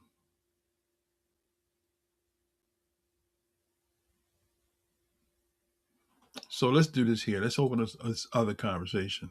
Okay. Let's close this map down. I don't need that now. Okay. Taking up too much resources from my computer. So let's go to this one here. It's about to get real in here now. Okay. So now I took him where I was trying to take him. So I said, now Portuguese Jews. I said, who forced the Portuguese Jews out of Portugal into West Africa? He says the forced migration of Portuguese Jews to West Africa was primarily the work of two Portugal monarchs. Right. Let me just say this here before I read that. Okay. So what I'm trying to bring out now is, okay, we talk about the 5 slave trades, right? So the first one, and during this series, we'll deal with each one individually, right? But I'll just mention them as a whole. And today I'm going to start with Portuguese, just introduction, because some stuff I want to read in there that is going to help me to lay the foundation for the series. Okay. So the Red Sea, which is the first, right, which is the 70 AD, right, and the Indian Ocean, they all happen around the same time, right? Um, and then the third, which is the Trans-Saharan, or what they call the Arab slave trade, right? The fourth is what I'm addressing now, which they don't classify, but it is. So I'm adding it as one. So the Portugal slave trade, right? The expulsion of the as they call them, the black Jews of Spain and Portugal out of the land into the west of Africa, right? So we're going to address that. And the fifth one is the transatlantic, right?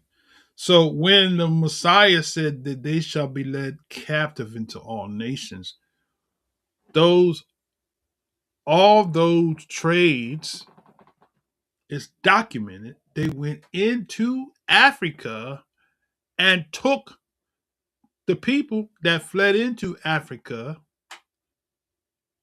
from persecution of the sons of Japhet, right? I like the way Joseph says the Japhet. The sons of Japhet went into the land. Okay. Now,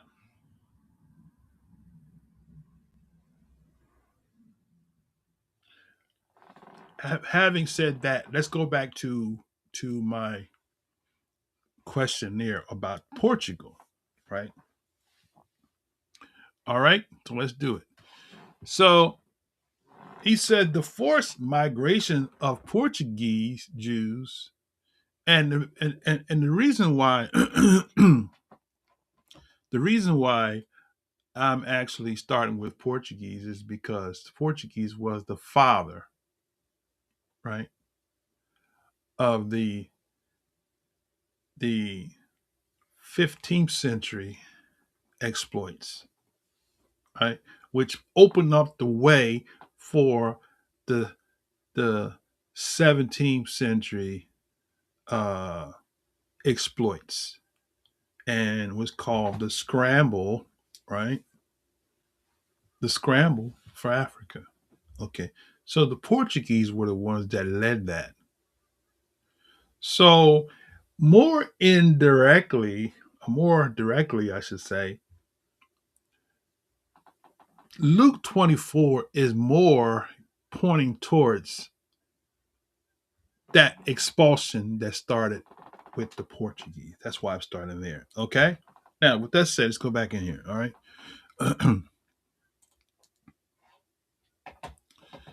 He says the forced migration of Portuguese Jews to West Africa was primarily the work of two Portuguese monarchs,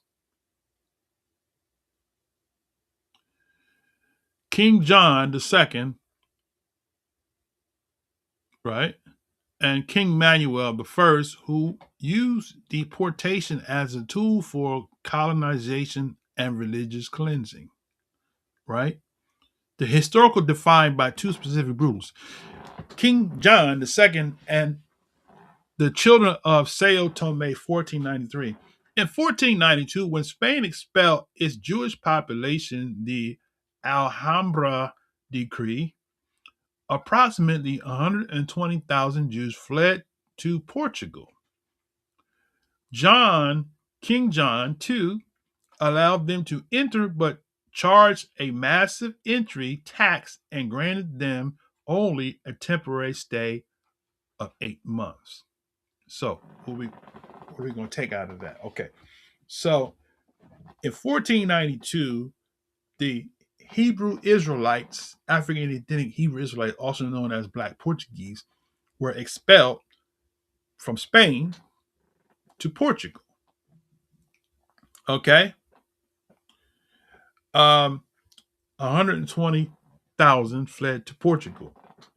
King John II allowed them to enter. Okay, now, so we got them going to Portugal. Okay, now, when the deadline passed in 1493, many of the Hebrew Israelites could not afford the exit fees or find ships to leave. In response to King John II, declared the remaining, he declared the remaining, those that remain, his slaves. He enslaved them, right? So now, what I want to bring up, just want to kind of add as a sub note here that for my Christian apologists that want to try to fight and battle, you're not good people. When Yah doesn't change, right? So every time the Israelites went into captivity, right,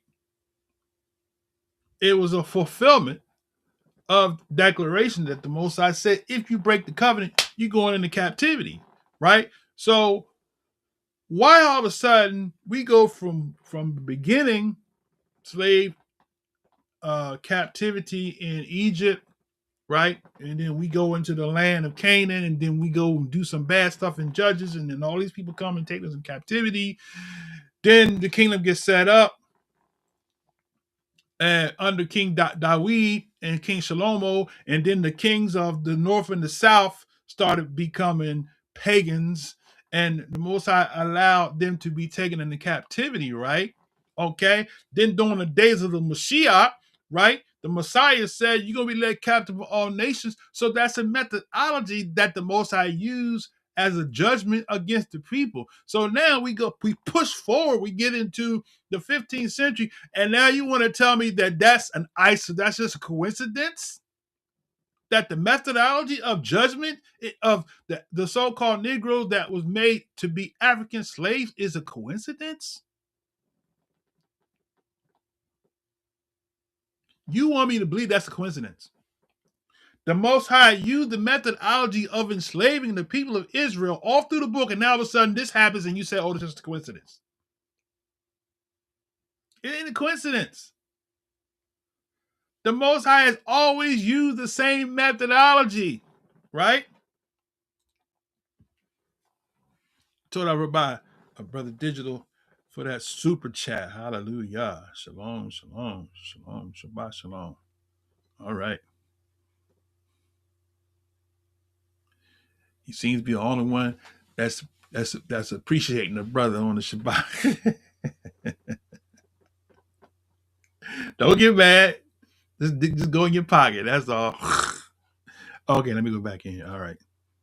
All right. Now, so you want me to believe that that's a coincidence. The methodology of the enslavement of the Israelites continued to happen throughout the book. And now all of a sudden, we go into a new period, and the slave trade takes the last voyage, right?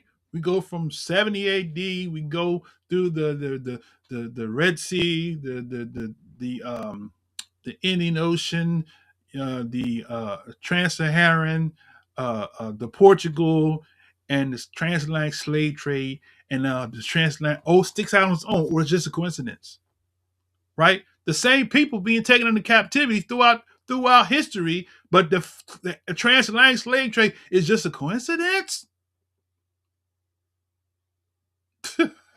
How dumb do you think we can be?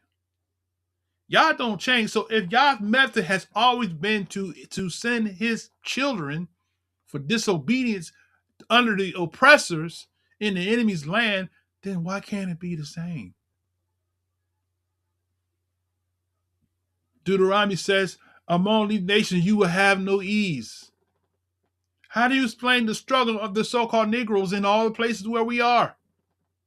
Those that are in the Netherlands today, Germany. I hear the story. They talk about it. Some of our people left, moved to other countries, and said, "Man, it was hard for us. We was just a little speck there." I got a neighbor lived in Germany. She's back here, right? So think about this now. So now let's go back in here. So he said that this is what Gemini said. He said that the remaining was declared. He declared the remaining Jews his slaves, right? And he forcibly kidnapped approximately 700 to 2,000 children, right, between the ages of 2 and 10. He kidnapped them, right, deported them to the Isle of Sao Tome, right, which is the translated Hellenized St. Thomas, off the coast of what? West Africa, which was then a harsh crocodile-infested wilderness. Right? How about that? Have y'all heard about the crocodile babies? It didn't start in America. All right. Let's go back. Let's go further now. All right. So it says, so there was crocodile infested, where was I at? Wilderness. Then here's the other part. So see, the thing is that, let me stop for a second. Some of y'all don't know why you a Christian. This going to help to explain to you why you a Christian today. Let's go in. All right. Look at what he says here. He says, forced conversion. The children were forcibly baptized on the voyage. The children were forcibly baptized on the voyage. One more time. The children were forcibly baptized on the voyage. The king's goal was to seed the colony with a population that would eventually grow up as Christian. Boom! And provide a labor force for the burgeoning sugar industry. A burgeoning. Tragically, most of these children died within a year due to disease and the inhospitable climate. Okay? Now, Manuel, this is number 2. Manuel, um, 1, and the general expulsion, 1496 to 1497. When John II died, his successor, King Manuel I, initially pardoned the enslaved Israelites, enslaved Hebrew Israelites. However, he soon sought to marry Isabella or Asturias, right? Uh, the daughter of the Spanish monarch Ferdinand and Isabella. A condition of the marriage was that Portugal must be cleansed of the Hebrew Israelite people. These are the Jews, okay? In 1496, Edict Manuel issued a decree in December 1496, giving the Israelites until October 1497 to convert or leave. See that? So he gave them the ultimatum to convert to Christianity or to do what? To leave. Boom. So in our DNA, in our history, Christianity, my brothers, my Christian brothers and friends, was imposed upon us. Okay? Not under the law, we saved by grace through faith. That's what you got. All right, let's go back in. Okay, now, in 1497, trap. As the deadline approached, Manuel, realizing that the Hebrew Israelites were vital to the economy, just like today, did not actually want them to leave, so he closed all the ports except Lisbon, then herded the thousands of gathered Hebrew Israelites into the courtyard where they were forcibly splashed with holy water and declared Christians. How about that? That's where you get your, in church, you got the sprinkle. That's where it came from. Sprinkle the baby. That's where it came from. So we've adopted the practice that the enslavers did when we were in Portugal at this particular junction, the sprinkling of the babies. And notice what he said. He said, sprinkle them, forcibly splash them with holy water, right? And they became Christians, right? So he splashed them with holy water and declared them to be Christians. Now there are links here. You can go to the links here.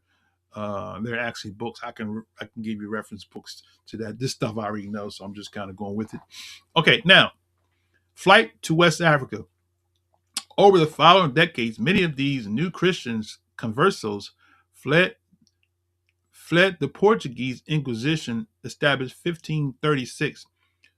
They established communities in Senegal, look at that, Gambia, and Cape Verde, where they could live further from the reach of the Inquisition and in some cases return to their Israelite faith in secret or openly. Look at that. So interesting to note, right? He said they established communities where? In Senegal, Gambia, and Cape Verde. Now, remember, we showed you the Negro land map, right? So that's where these black Portuguese Hebrew Israelites, that history calls them black Jews, settled in the lands of the Negro land, right? Okay. So the people that was there wasn't having it. Who were the people that was there? Moabites. Who were the people that was there? Ishmaelites, right? Hagarites, right? All the cousins, right? Ammonites, right? They was there in the land because they saw how the Europeans was coming into their native lands to take over. And since they were coming into their native lands to take over, many of them fled into what we call Africa. All right. Some of the Yaakov said Malachi 3:6. Let's see what we got here. Okay, Malachi 3:6. All right. For I am Yah, I change not. That's it. Therefore, you sons of Yaakov are not consumed. There you go. And applaud. So therefore, we need to comprehend that since the Most High doesn't change, what does that mean? That means that the method of his judgment doesn't change, right? All right. So now, just a little information on this. I asked them about these people. Are there any pictures of these kings? So this is King John the Second, right? So you'll see, if you see on the thumbnail, I have the picture of these people. So these are the people, right? So now I said, well, who led the Dutch slave trade? So I don't want to go too much further into this. I'll come back to this because we got the Dutch. So we got the Dutch slave trade, right? You have the French, right? You have the Dutch, the French, the Spanish, right? And the British. Okay. All right. So we'll cover that. We'll cover that in the future. So I don't want to go too far into that. Okay. Now, um, let's close this down. I was going to open this link over here, but I kind of jumped ahead of myself. What time is it? It's 11 o'clock.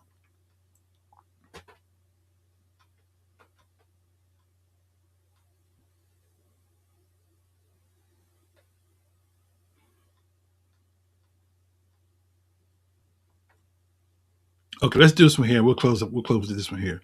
Okay, now, so let's see. Is this the one?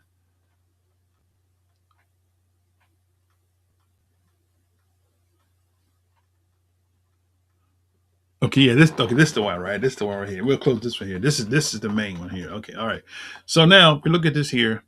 It says African slave trade routes and periods, right? I asked the question, what countries were the African slaves sold and during what period in history?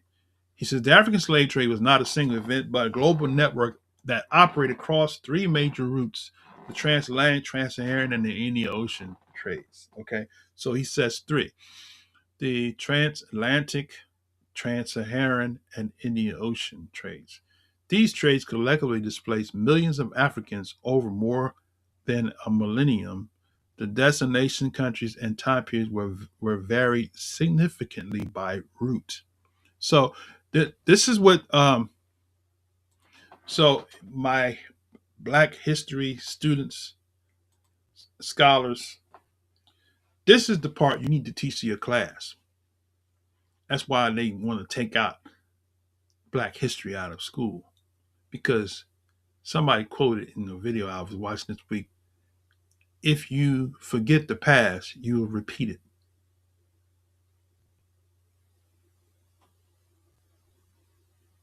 Right. Okay. Um, so let's go back here. Okay, now here where it gets interesting, right? The African slave trade was not a single event. I read that part, so let's go down here. So the transatlantic slave trade, West and Central Africa to the Americas. Now remember, we showed you on the map, right? We showed you on the map. Will let me do that? It will. Okay, cool. I think I'll do it this way.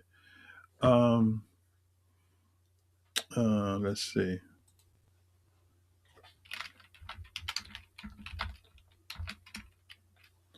Okay. Let's bring it back up again. So remember, we showed you on this map here, right? We showed you on this map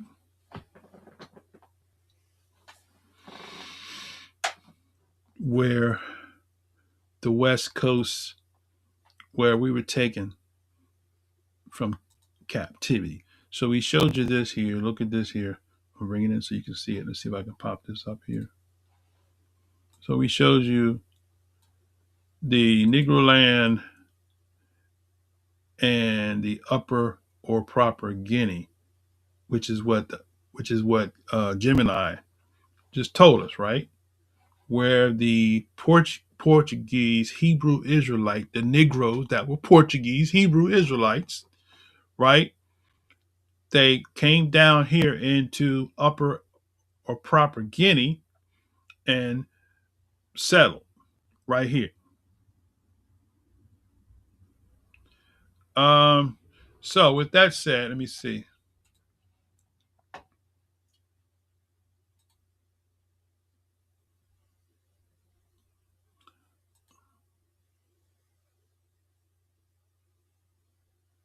Okay, wait, I got it.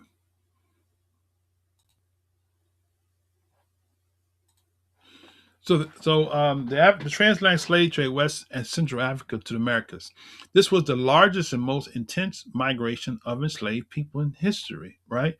It focused on supplying labor for plantation economies, sugar, cotton, tobacco in the New World. So notice he said that this is the most intense migration of people, the largest and most intense, right? The time period was 1501 to 1867, peaking in the 18th century, which is 1700s. Okay. The total approximately 12.5 million enslaved people were embarked. About 10.7 million survived the journey. The major destination countries regions. It is important to note that most of these destinations were European colonies at the time. Okay. Brazil or Portugal received the highest volume of enslaved Africans anywhere in the world. 45 to 47% of the total trade, or 4.9 million people. So you got brothers and sisters down there in Portugal that think they Spanish, Latino, Brazilian, all the above.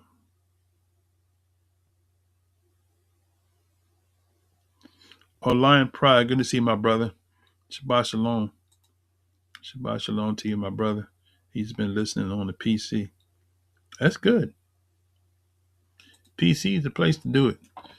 All right. So back to the article. So Caribbean, Britain, France, Netherlands, Denmark. The Caribbean, Britain, France, Netherlands, Denmark. These are the beneficiaries, I should say, that took them to the Caribbean. Britain, France, Netherlands, Denmark. The second largest destination, approximately 40%. Modern equivalents: Jamaica, Haiti, Saint Dominic, Cuba, Barbados, Trinidad, and Togo. So these are your cousins down there, right? No, Haiti, then Saint Dominic was the most profitable French colony and a massive importer of slave labor until the Haitian Revolution. So this is where, so when we see this, we're seeing that this is where the Israelites were taken to, right? We're showing you here Brazil, South America, Caribbean, including Jamaica, right? All my Jamaican friends is one that don't want to acknowledge that they are our cousins, that we come from the same people that came from the coast of Africa. Haiti, they speak French, right? Cubans, Barbados, Trinidad, Tobago, Tobago, right? The Spanish, Colombia, Venezuela, Panama, Peru, Mexico, Argentina, right? North America, this is our people. Britain, USA, that's the British hub. They had the smallest. While significant in United States history, the direct shipments to North America were small compared to South America and Caribbean. Most enslaved people arrived in states like Virginia, South Carolina, and Georgia. See that? So that's why we related. They came in through Virginia, South Carolina, and Georgia, right? Virginia, South Carolina, and Georgia, right? So all of us, we have, because see, you get the South Carolina people came to Maryland, where I'm at. because Maryland was a free state. So a lot of people in the 1600s got free through emoluments, wills left by a prior slave owner who decided where we're going to let them go. So in my county where I grew up at in Maryland, Kent, right, there were a lot of black farmers that inherited or became landowners. I come from a family connected to the family of the Johnsons. We're going to cover that as we go into this lesson. We're going to show you the surnames, right? Connects us back to these Portugal people, right? Okay, all right. So we have the Britons who dominated the North American peninsula. Number two, he says the trans-Saharan slave trade, North Africa and Middle East, this trade route moved people from West and Central Africa across the Saharan desert to North Africa and Mediterranean, right? The time period, 7th century, 20th century, predates Atlantic trade by centuries and lasted longer, though lower in annual volume. So, roles, unlike the Americas where labor was agricultural, enslaved people were often used as domestic servants, soldiers, and concubines. So when you see the lighter complected Arabs, some of them are a result of the mixing of the seed of men with the seed of beast. There's a prophecy that says that he says, I will mix the seed of men with the seed of beasts. I'll give you the reference there. I think it's Jeremiah. Yeah, Jeremiah 31. Jeremiah 31 says, behold, the days come, says Yah, that I will sow the house of Israel and the house of Yehudah with the seed of man and with the seed of beasts. There it is right there.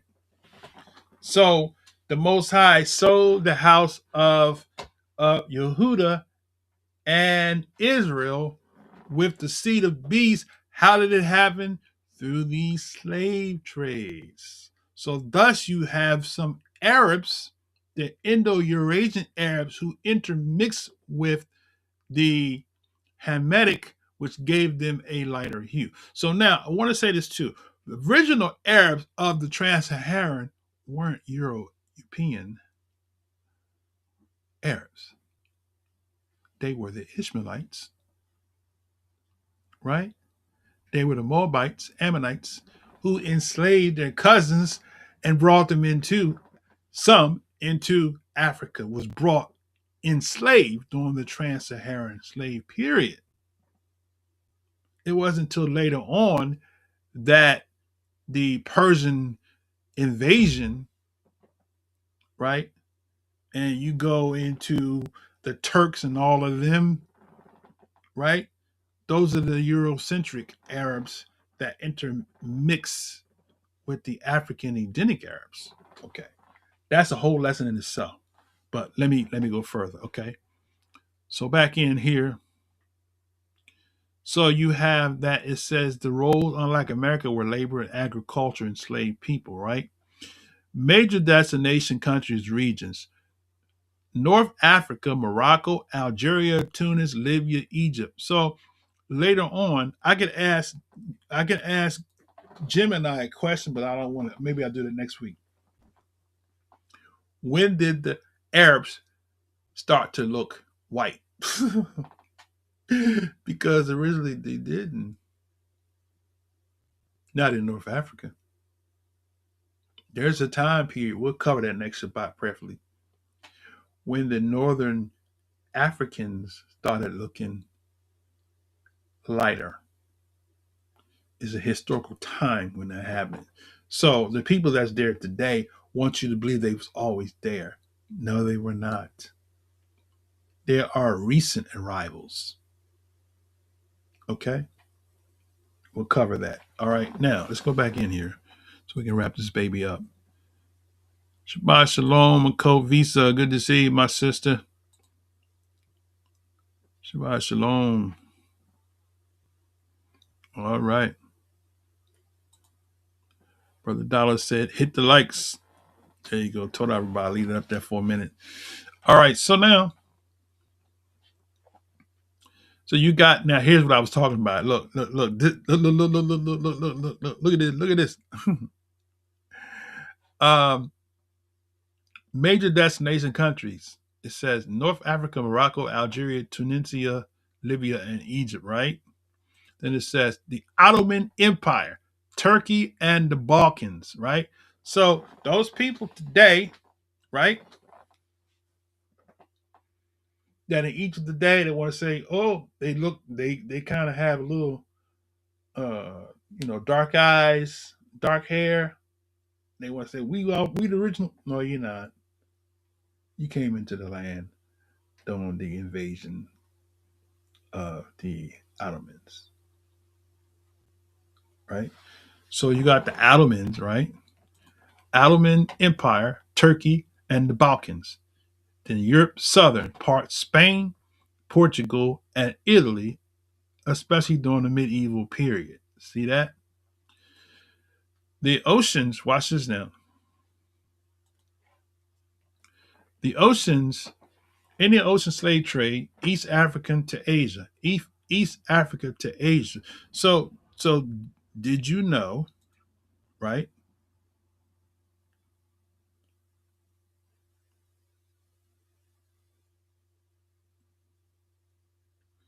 Hold on a second. Lion Price said a comment that kind of got me. I want to address that because we might be cousins. He named the name there. That's in my line. Okay, all right.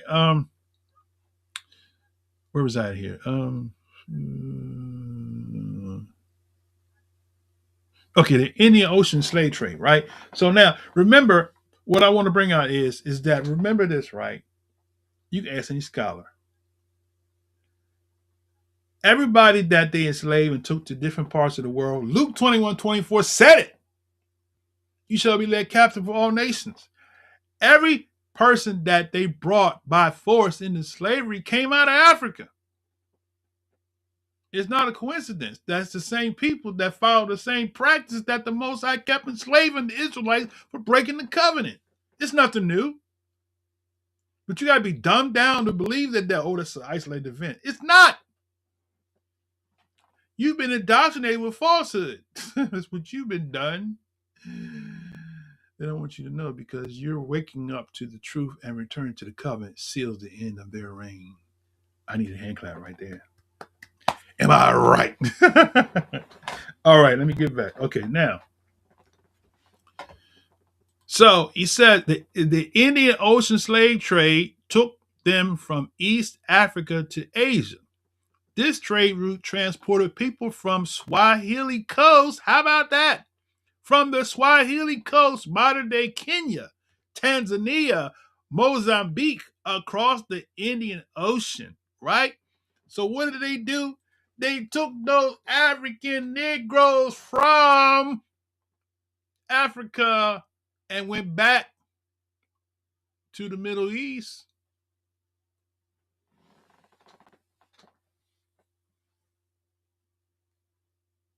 Think about it. Think about it. Some of them still there today. They don't know what they are. They think they're Iraqians. They think they're Iranians. Okay. So look at what happened here. So they went. It said they took them back to I lost my place here. Where was that? Okay. They went to the coast of Swahili, modern day Kenya, Tanzania, and Mozambique across the Indian Ocean. The time period from the 8th century to the 19th century peaked in the 19th century. Roles, plantation labor, clothes, coconuts, pearl, diving, and domestic service. Major destination countries and regions. The Arabian Peninsula. Where did they take them to? Yemen, Oman, Saudi Arabia. How about that? Persian Gulf, Iraq, specifically Basra and Iran. So you went into Africa and did what? And took the Hebrew people to Iraq and Iran. They had cousins already there that was there from the Babylonian captivity that never left. So you joined your cousins down there, right? Let's go back. All right, so we got Iraq, Iran, Indian Ocean islands. Zanzibar was a major hub. Madagascar, Mauritius, Reunion, and this one here is Seychelles. And for those that are in doubt, India, Western regions like Gujarat and Goa. Right. How about that? Right. So now Luke 21:24 is not a coincidence. He said that you will be led captive into all nations. Doggone it, we showing you through this Google Gemini, telling you that these so-called people that was taken captivity, like Luke, the Messiah said in Luke, the history documents that they was led captive into all nations. Am I right? Let's go further. All right.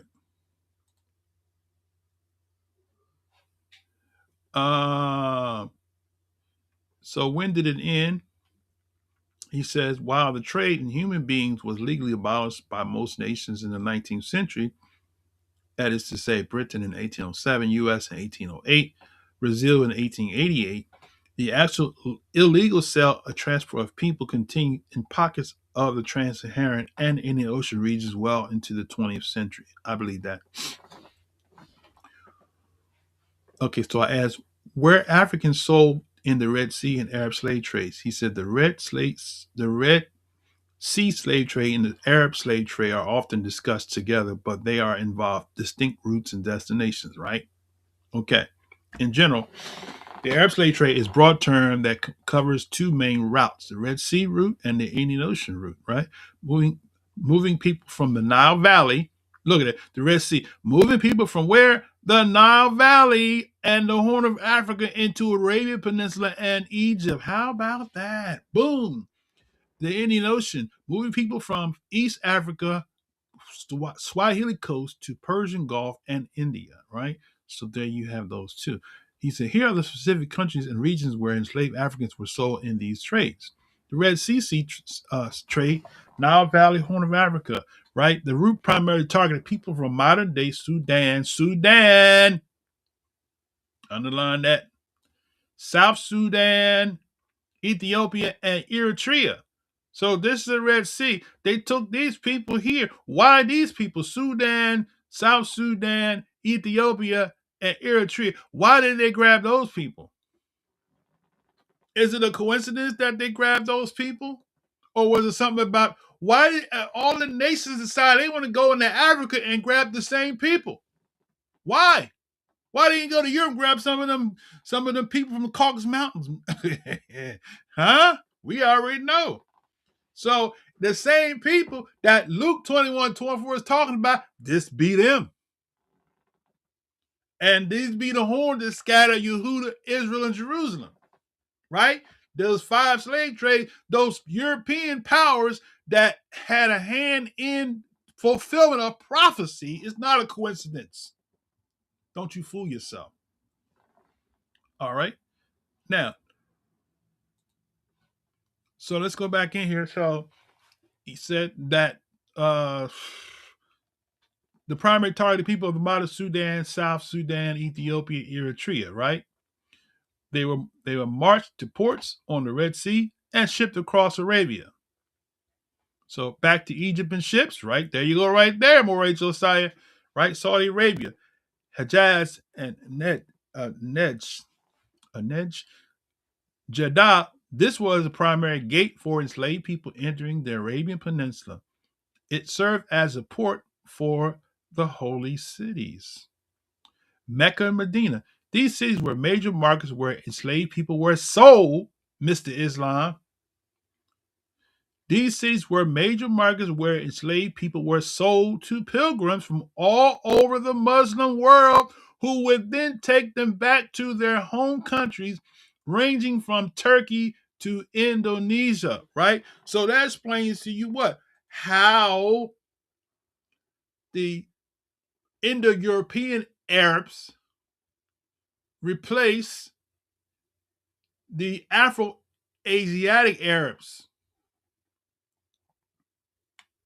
They took them to their lands that they Japheth shall dwell in the tents of Shem. So when you look at the biblical prophecy that said Japheth, the sons of Europeans, the so-called European Caucasian people, would dwell in the tents of Shem, that's how they did it. They went into the lands that was Shemitic, right? And they took the people that had fled out of there, took them back, and interbred with them the beast, the seed of men with the seed of the beast. The beast, Daniel says, are those powers.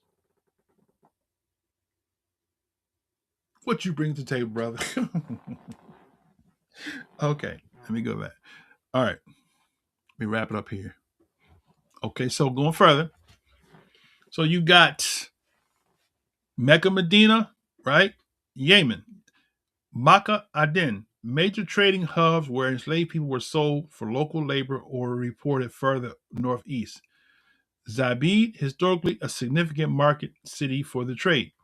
Egypt, many enslaved people were moved down the Nile across the Red Sea to Cairo and Alexandria, which were massive distribution centers for who? The Ottoman Empire. Boom! Look at that. See? Look at that. Look at that. The markets in Egypt and Arabia, there goes your Ottoman people. They dominated, right? See, here's the thing, right? In order for them to be able to stand the continent, some of them needed the melanin. So it was a strategic move to mix the seed so that they could eventually move into territories that they really couldn't survive in. So in doing so, they taught history as if they was always there, right? All right, my brother. Good to see you. All right. Um, have a blessed Shabbat, my brother.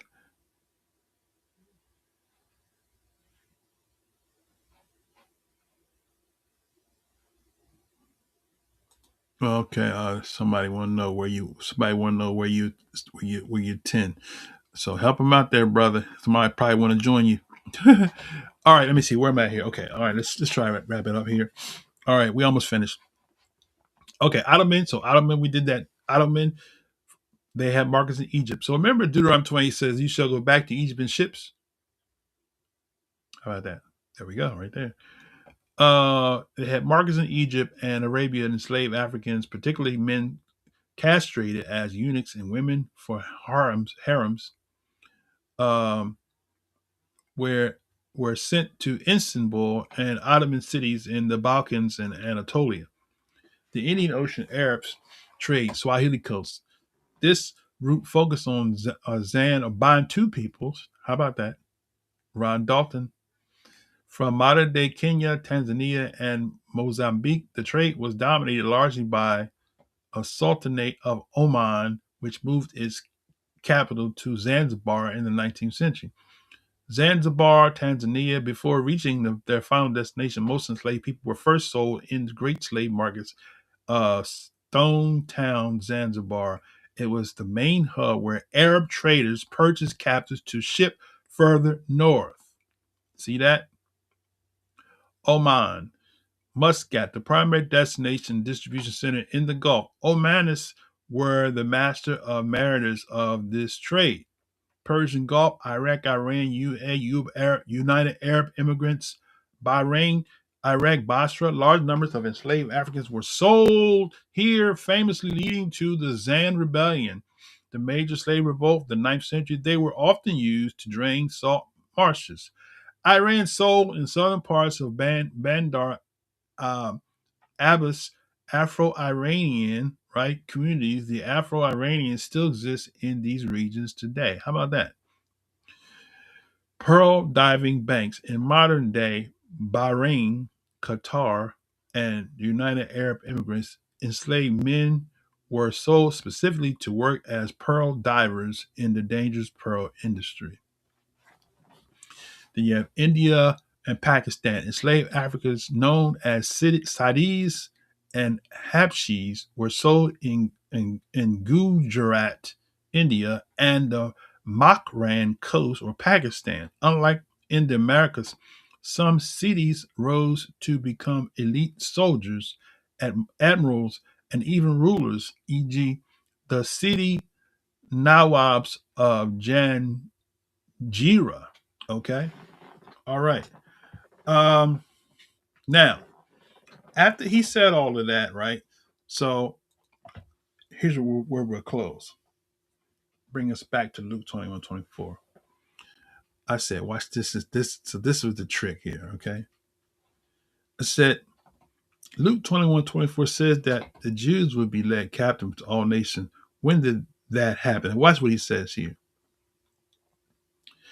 He says, historically, the prophecy in Luke 21:24 regarding the Jews being led captive to all nations generally understood to have been fulfilled during the Roman destruction of Jerusalem and the subsequent dispersions in the 1st and 2nd centuries AD. This unfolded in two major historical phases. So he's going to tell us that Luke 21:24 was fulfilled in the 1st and 2nd century, right? I beg to differ, but let's see what he says here. He says destruction of Jerusalem 70 AD. The primary fulfillment occurred during the First Jewish-Roman War. The event 70 AD, the Roman general and future emperor Titus besieged Jerusalem. The Romans breached the walls, destroyed the Second Temple, and burned the city. The captivity, according to the historian Josephus, who was present, approximately 1.1 million people died during the siege, and 97 were taken captive. Okay? The destination, these captives were enslaved and sent throughout the Roman Empire. Many were sent to work in the Egyptian mines. Others were dispersed to areas in various provinces to fight as gladiators, and thousands were sold in slave markets across Rome's territories in Europe, North Africa, and Asia. Okay. So this is his interpretation of the fulfillment of that. The Bar Kokhba revolt. The dispersion was solidified and expanded after the Second Jewish-Roman War of the Bar Kokhba revolt. The event, after a failed Jewish uprising against Roman rule, Emperor Hadrian ruthlessly crushed the rebellion, the exile. To prevent further revolts, Hadrian expelled the Jews from Jerusalem, renamed the city Aelia Capitolina, or dedication to Jupiter. We read about that in the previous lesson. And renamed the province of Judea to Syrian Palestina, right? The result, Jews were banned from entering Jerusalem except on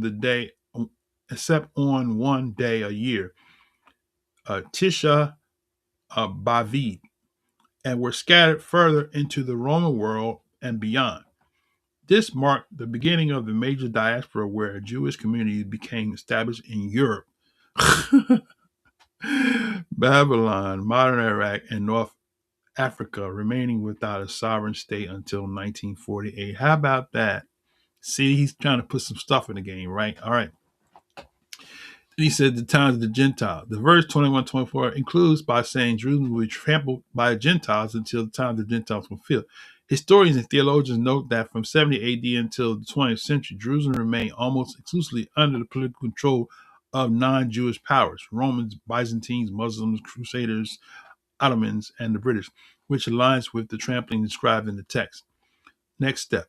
Would you like to know? Okay, so In other words, he's saying the times of the Gentiles have ended, right? So that's his theological answer, is that Luke 21:24 says the times of the Gentiles ended in 1948.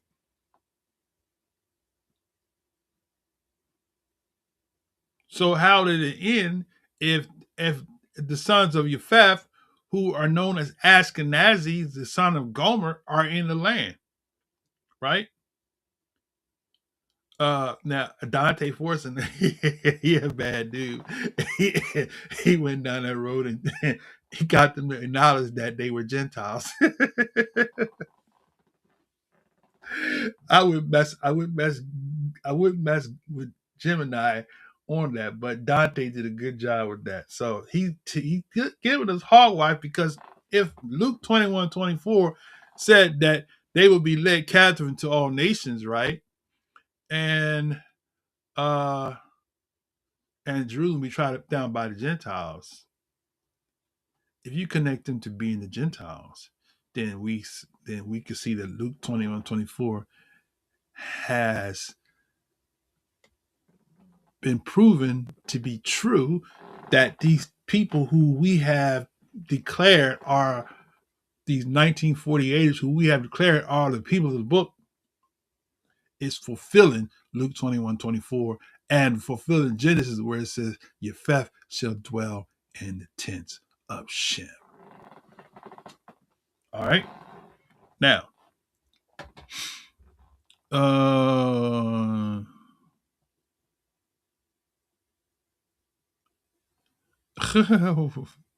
wait, hold on.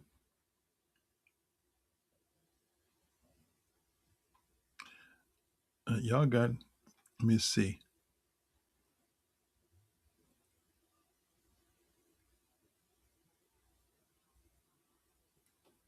Y'all got a lot going on. I'm not going to. At the end, when I get ready to close up, I'll post a couple of these comments. They're kind of off the subject. I want to kind of go off until I close out here. Okay, all right. So yeah, so he wanted us to believe that was a fulfillment of 1948, right? So I said, how does the Roman Empire mean all nations, especially since you said that they went one place to Egypt mines? How does that fit the text? So he's trying to give me some theological studies to understand how Roman Empire fits the description of all nations. It helps to look at both the historical reality of the Roman world and the language used in the Bible. The Roman Empire was the world. How about that, Mr. Gemini? He said the Roman Empire was the world. In the first century, the Roman Empire was not just one country like we think of today. It was a massive, multinational superpower that spanned three continents: Europe, Africa, and Asia. When Luke wrote this gospel, the Greek word he often used the word was oikomen, which literally means inhabited world. To the people of that time, Roman Empire was the world. It contained dozens of distinct nations, ethnic groups, tribes, including Europeans, Gauls, France, Britons, Spaniards, Greeks, Italians, Germans, Africans, Egyptians, Libyans, Carthaginians, Ethiopians, and Nubians, right? Asians, Syrians, Persians, Cappadocians, and Armenians. When the 97,000 Jewish captives were taken in 7 AD, they weren't just sent to Egypt, they were auctioned off in slave markets across the entire vast network. Okay, so this is his answer. He wants me to believe that, right? Okay, based on the information that he's pulling from, that is trying to feed the narrative that the 48ers are fulfillment of that. Okay. Captives were dispersed everywhere. He says, while Egyptian mines were a major destination for many male captives, the dispersion was far wider. The capital, thousands were brought to Rome to build colosseums funded by the spoils of the temple. Arenas, captives were sent to Roman provinces like Syria, Greece, and North Africa to be used in games. Okay, so that's his answer. Okay, all nations, he goes off to say, okay, now, okay, flip the script. I go back. We'll skip that just for time's sake. As Isaiah 11 states that Judah will be dispersed to the four corners. How do you qualify that with your findings? He says in biblical Hebrew, the phrase translated four corners literally means wings or extremities. It is an idiom used to describe the four cardinal directions, north, south, east, and west. Okay.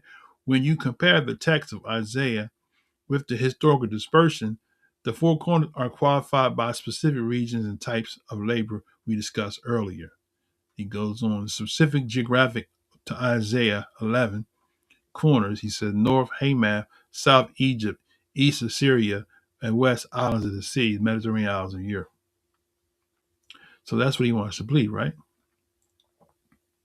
So he goes on, explains, elaborates on his answer, and then gives me a video. I said, so Deuteronomy says the end of the earth.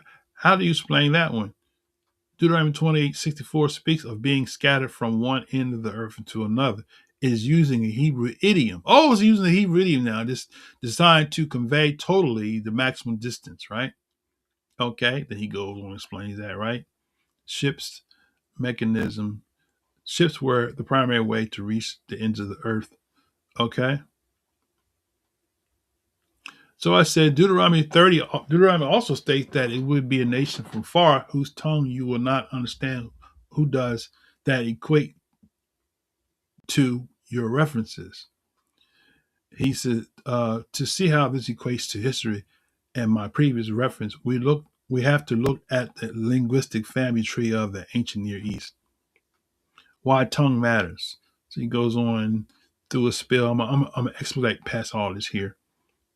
Okay. So he says, the transatlantic and global perspective. If we look at the later slave trades like the transatlantic trade, and many scholars and groups connect to these verses, the nations survived. Britain, Portugal, Spain, and France were the same far nations from Roman expansion, but now moving across the Atlantic. The tongue. Enslaved people taken from Africa were forced to learn English, Portuguese, French languages that were entirely foreign to their native tongues like Yoruba, Igbo, and Kikongo. The eagle connection. The verse also mentions the nation would be as swift as the eagle flies. Roman iconography, the primary symbol of even Roman legion was Aquila eagle. They carried bronze eagles and poles on every battle. Modern nations. Interestingly, the nation that later dominated the globe, slave traders and ends of the earth, the United States, France, and Germany, also adapted the eagle as their national symbol. Right? He said, a reference to a tongue you will not understand marks a transition from neighborly wars to imperial conquest by Western powers from the ends of the earth, Europe. Next step. In Deuteronomy 26:8, it mentions return to Egypt in ships. Would you like to explore? Okay. So I said, no, now you talking, because there is where the connection is made with Gemini.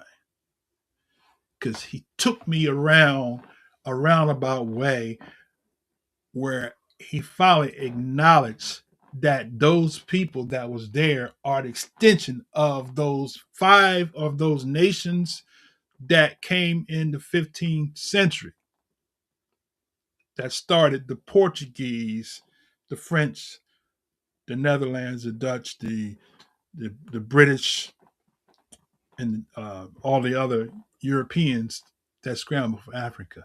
So he went all the way around the boondock to come back to say that Luke 21:24 actually could refer to, right, those slave trades.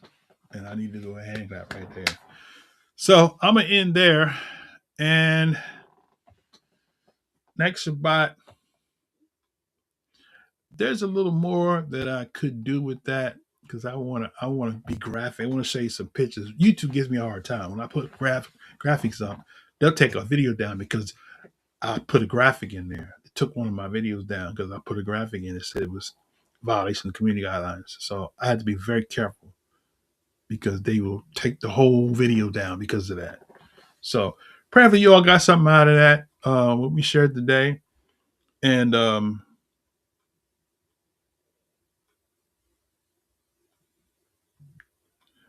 see I got a bunch of different.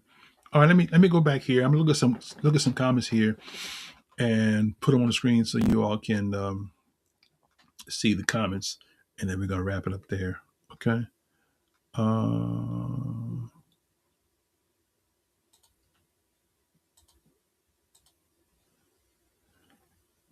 Lion Price said, my mama's side is from North Carolina, Mason and Goldston. My papa comes from South Carolina, Smith. You know, in the 40s and 70s, our grandparents wanted to pass the light brown bag test. Yeah. So Smith, actually, that might connect you to me because I have definitely Smith in my ancestral lineage. The Smiths here I'm in Kent County, Maryland, which is a historical area of free land owning blacks.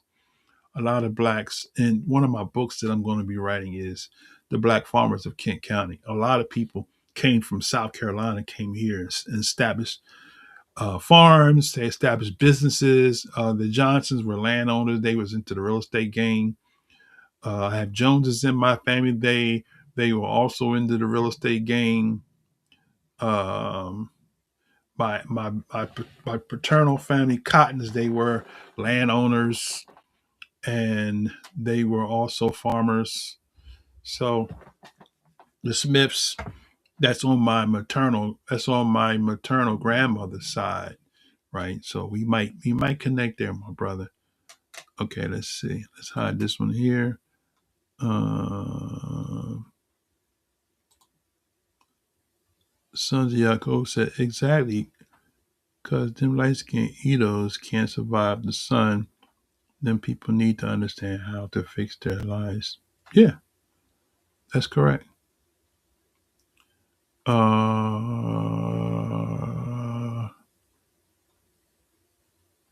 Here's Lion Pride again. Said in USAF Technical School with my soft nappy haircut, my Bahrain classmate, we look like twins after 9/11.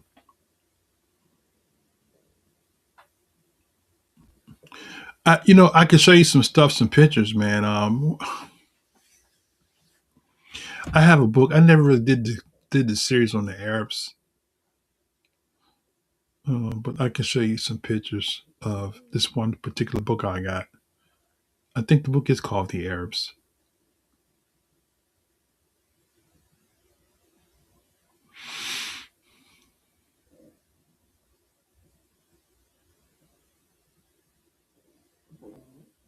Okay, let's see what else we got here. Let me see. I think that's all we got. Let's see. Somebody else said something here.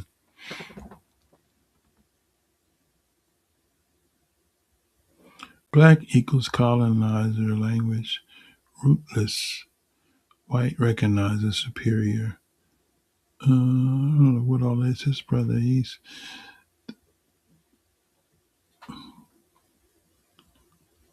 That's a whole lot there, my brother. I'm not even gonna post that one there. um,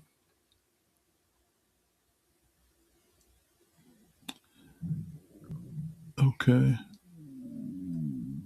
Okay, that's good. That's pretty much. I'm pretty much done with the comments there. All right, so probably you all got something out of today's lesson, and yeah, I want to try to.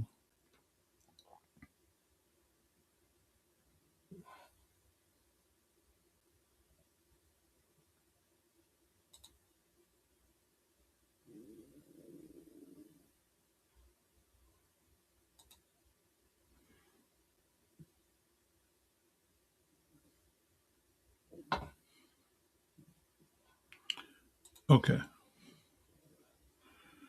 I guess I have to close it with this here. I can't find my end screen, but I will say this here: praise the Most High for you all that join us here today on this live stream. Praise the Most High. Bless you on the restoration of the Shabbat. Until we meet again at the appointed time, we say Shalom, Shalom, Shabbat, Shalom.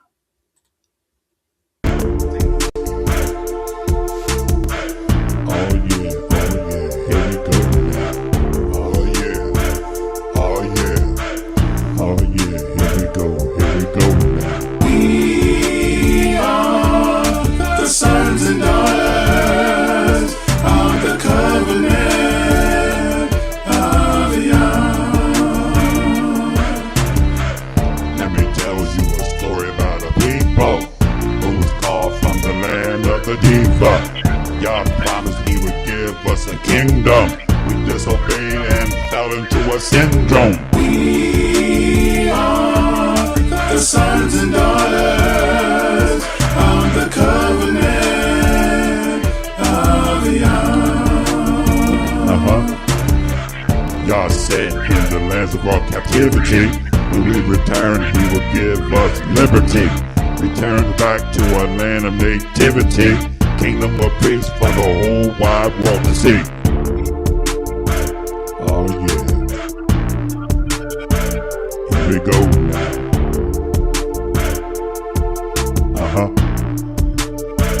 Here we go now. We are the sons and daughters of the covenant of Yah.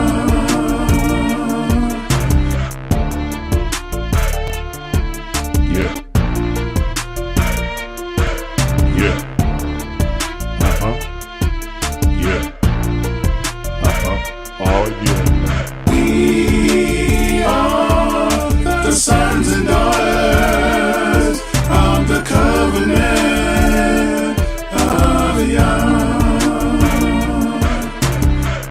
We will reign for 1,000 years with him. Kings and priests having God's law with him. We were paying for the trials and tribulations.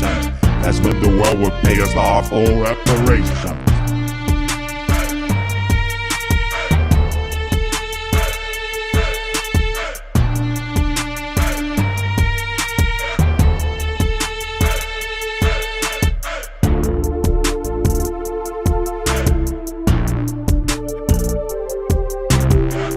Reparations, reparations, Reparations, reparations, reparations, reparations, reparations, reparations, reparations, reparations, reparations, reparations.